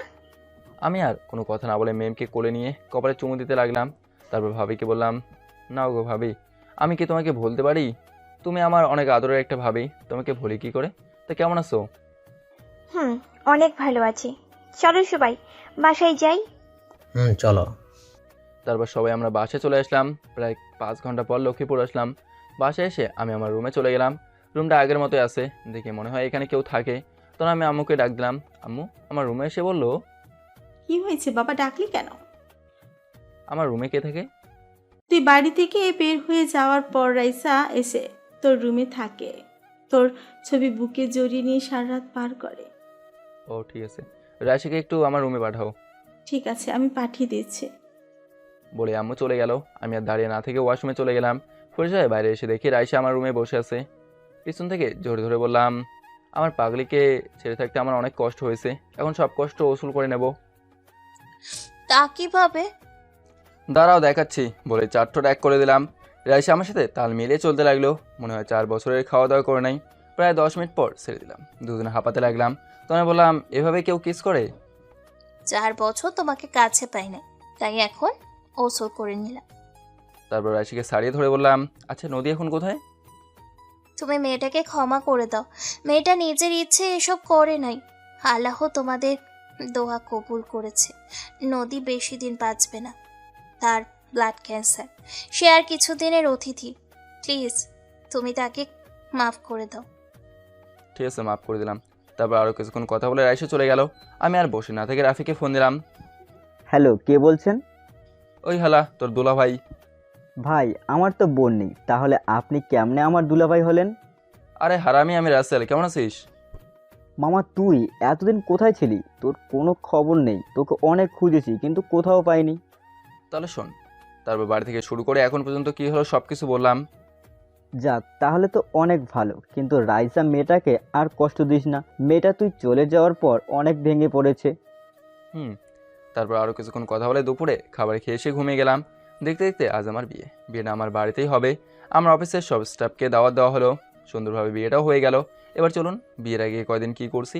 আমি রাইসের অফিসে গেলাম। তারপর অফিসের ম্যানেজারের সাথে কথা বলতে সাথে গোপন ক্যামেরা নিয়ে গেলাম। তারপর তাকে জিজ্ঞেস করলাম কেন সে মালিকের সাথে প্রতারণা করছে। সে আমাকে বলছে, সে কৈফত কি তোকে দিতে হবে? তোকে বিশ্বাস করে সব দায়িত্ব দিছে, কিন্তু তুই মালিকের সাথে প্রতারণা করলি। করেছি, বেশ করেছি। তা তুই এখানে কি করবি? আমি কিছু করব না, যা করবে তোর পুলিশ বাবারা। কি প্রমাণ আছে তোর কাছে? দেখবি তাহলে দেখ। দেখলি, এবার থানায় গিয়ে পুলিশের লাঠিচার্জ খাবি। তারপর ম্যানেজারকে পুলিশের কাছে ধরে দিলাম। আদালত তাকে যাবজ্জীবন কারাদণ্ড দিয়েছে। তো যাই হোক, আমি এখন বাসঘরের সামনে দাঁড়িয়ে আছি। সবাই আমাকে জোর করে ঢুকিয়ে দিল বাসঘরে। বাসঘরে ঢুকে দেখি রাইসে খাটের ওপর কোমটা দিয়ে বসে আছে। আমাকে দেখে খাট থেকে নেমে সালাম করতে থাকে। তাকে বুকে জড়িয়ে নিলাম। তারপর দুজনে উজু করে এসে 2 রাকাত নফল নামাজ আদায় করে খাটে গিয়ে বসলাম। তোমাকে আজ অনেক সুন্দর লাগছে। আজকে তোমাকে অনেক ভালোবাসে দেবো। আমি তোমার ভালোবাসা নিতে পারবো না, তুমি আমাকে অনেক কষ্ট দিয়েছো। আজকে সব কষ্ট দূর করে দেবো বলে রাইসের দিকে যেতে লাগলাম। তুমি আমার কাছে আসবে না। কে শোনে কার কথা? আমি রাইসিকে খাটে ফেলে দিয়ে তারপর শরীরে কেস করতে লাগলাম। তারপর পেটের কামড় দিয়ে শরীরে কেস করতে লাগলাম। আস্তে আস্তে নিচের দিকে যেতে লাগলাম। তারপর কি আমি জানি না, অনেক দেখছেন। এবার আপনারা আসতে পারেন। সবাই আমাদের জন্য দোয়া করবেন, আমরা যেন সারা জীবনে একসাথে থাকতে পারি।